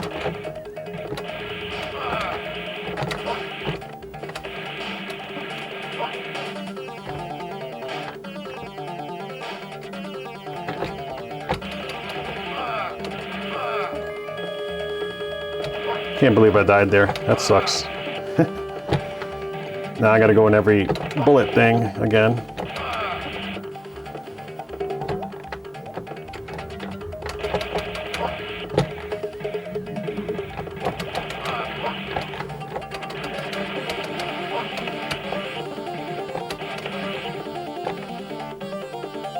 I'm getting really quiet because I'm concentrating.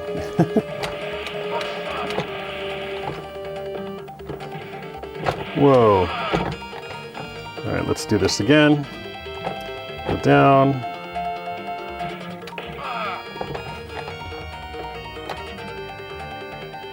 Come on.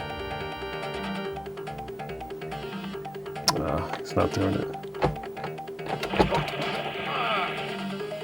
That was close. See, that's the way. When you jump up high like that, you can jump over 2 bullets. So I was trying to do that. I just didn't react quick enough. It was right at the end, too.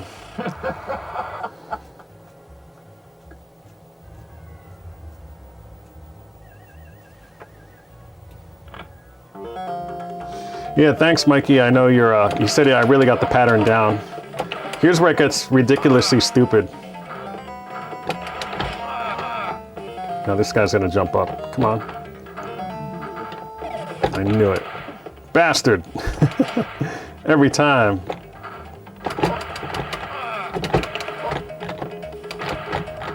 I just need bullets because I'm gonna die. Oh, I knew it. Damn it. 50 bullets.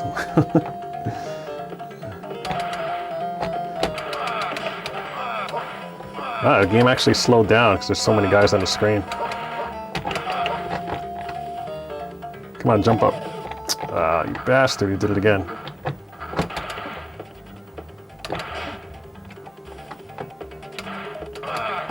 That's what I was trying to do. And let's go jump up, come on.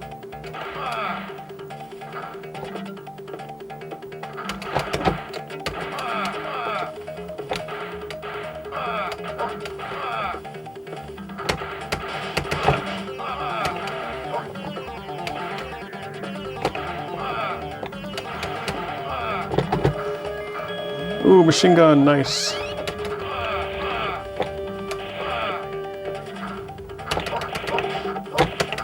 You gotta go here, they can't kill you here. That guy can kill you. Like that. That was me rushing. So that's it. Man, I really want to pass that board. I might have to play one more. It won't be as long as the first, but I got to level 6. That's a pretty decent game. Let me put another quarter in, and I'm going to continue from this level and just start fresh. Because this level is super hard.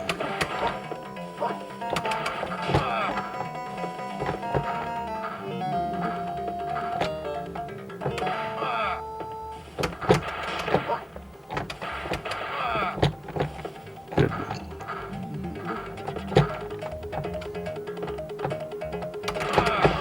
I knew it.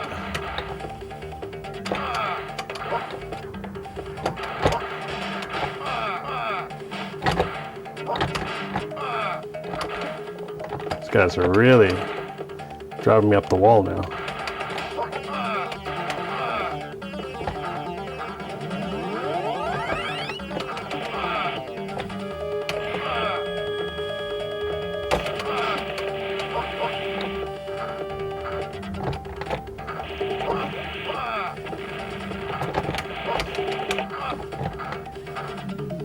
It's getting pretty crazy now.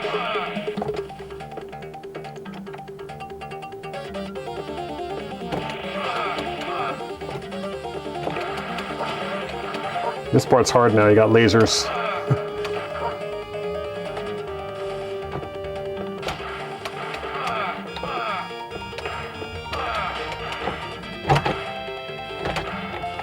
All right, let's see.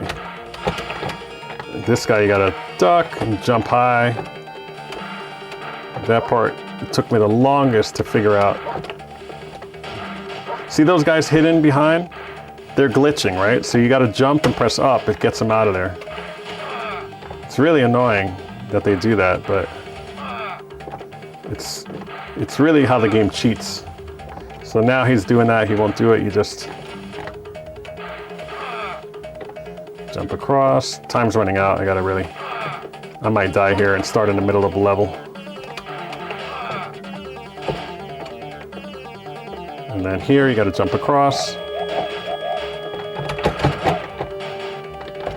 Jump.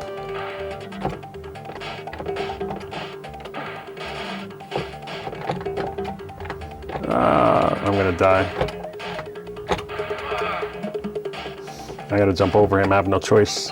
Oh, just made it. So, I am on level 7 or 8. Can't remember. Area 7, yep.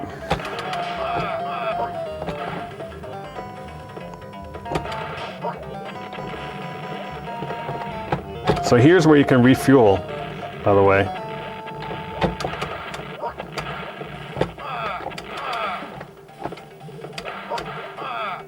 So you get rid of all these guys, and then this is just like the first level, but it's way harder, so. This one has bats that live everywhere. Oh, I got a free guy. Nice. See if I can get past this level here. But I definitely will not continue after this, promise.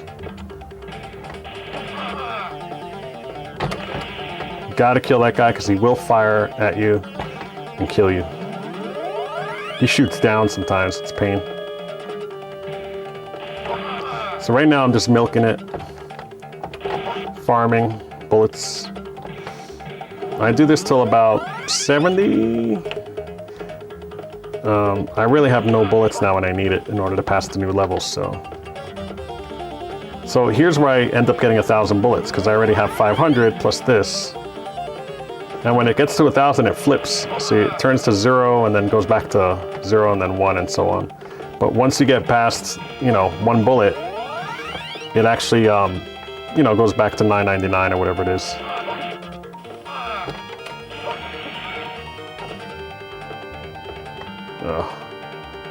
I'm gonna see what he does.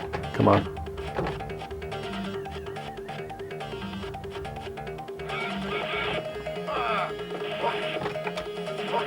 Oh man, come on. You just gotta face them all the time.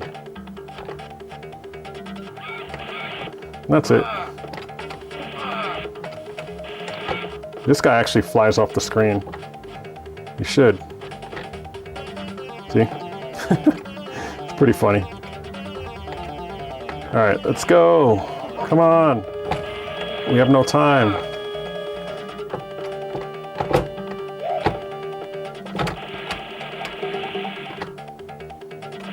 You can only kill him when he's below. So I'm hurrying up. I only have 12 seconds. Ooh, just squeaked by. 7 seconds to spare.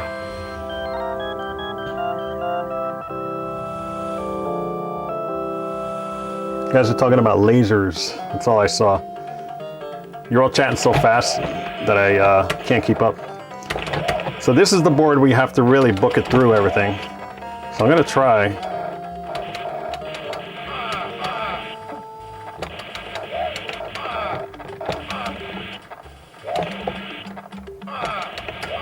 I'm gonna get this just to get it. I should not do that, but I'm doing it anyway.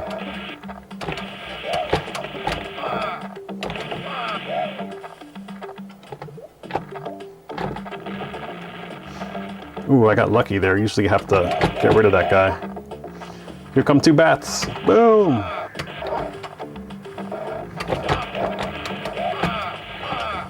I'm just gonna keep going.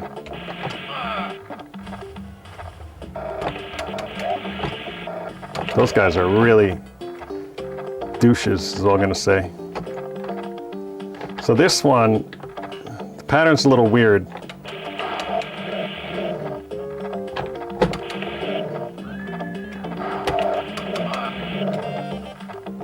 I'm not gonna get that. You have to jump here, and they all jump too. And that sets them all off where they all jump, and then they all come out, every single one. All right, so this should be good. Whoa, did you see that? I dodged the bullet by going inside the door. These guys shoot down the whole time, so you really gotta shoot ahead and then just go past them. All right, so I'm running out of time here. I gotta really hurry up. Because this takes long, this part. Come on. Here, you gotta get this guy.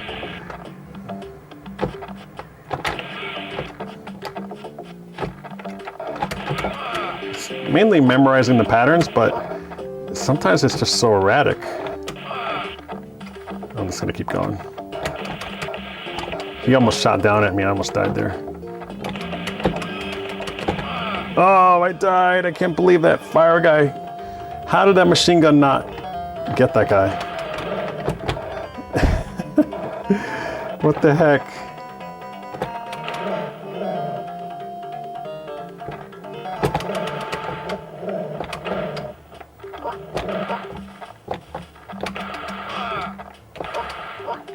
All right.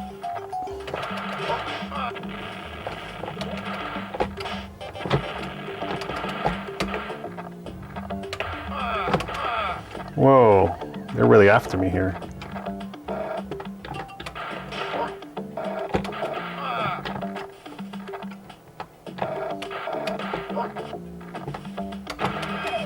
Oh, come on.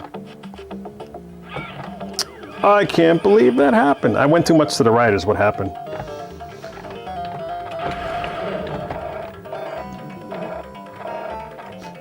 All right, you gotta jump there every time. It's great. Now they all came out.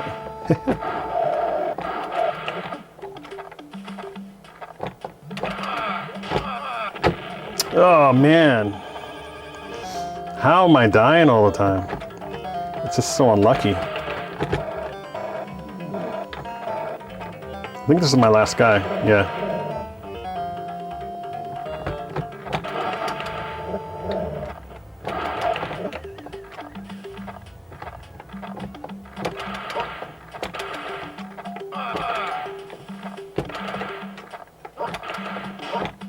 Whoa. All right, so now I can take my time. I have plenty of time. But normally you have to really go fast. So this is the board. Oh, I fell, what an idiot. All right, I'm dead. But this is the board that you have to fly through in order to beat. So I'm still working on mastering that board to fly through it. So there you go. A lot of fun. Thanks for hanging out, guys. I'm gonna get off pretty quickly here. I will go through all the stuff and I'll answer if you have any more stuff you want to talk about. I think the feed stays up for like 5 minutes after it goes down. You know, after I stop the feed, you should still be able to talk to each other. However, let's see. If you have any questions or anything, just leave it in the comments below. You know, I really appreciate you guys watching. I will answer. I look at every single comment. Thanks for the game. Yeah, he wrote good game. Yeah, it was good. I'm going to actually multitask here and I'm going to go and just say it one more time. If you guys want to subscribe, just check it out. Click on it. You know, hit the like button. That really helps me out. Hopefully you guys enjoyed this. You might want to see any more. Let me know. I might have a couple more monitors I got to do with the yoke. I don't think I'll do those live because it may take me really long and I don't want to have you guys sitting here for like 10 hours. Also see me on Twitter. You guys know I'm already on there. And of course I'm on Instagram, so you can check that out as well. All right, guys. So what I'm going to do is I'm going to throw up my end page here. Thanks again, you know, for hanging out. I'm going to end this thing very shortly. Let me just make sure I'm on the right page to do that. And I am going to just go to the end page. So take care. See you guys soon.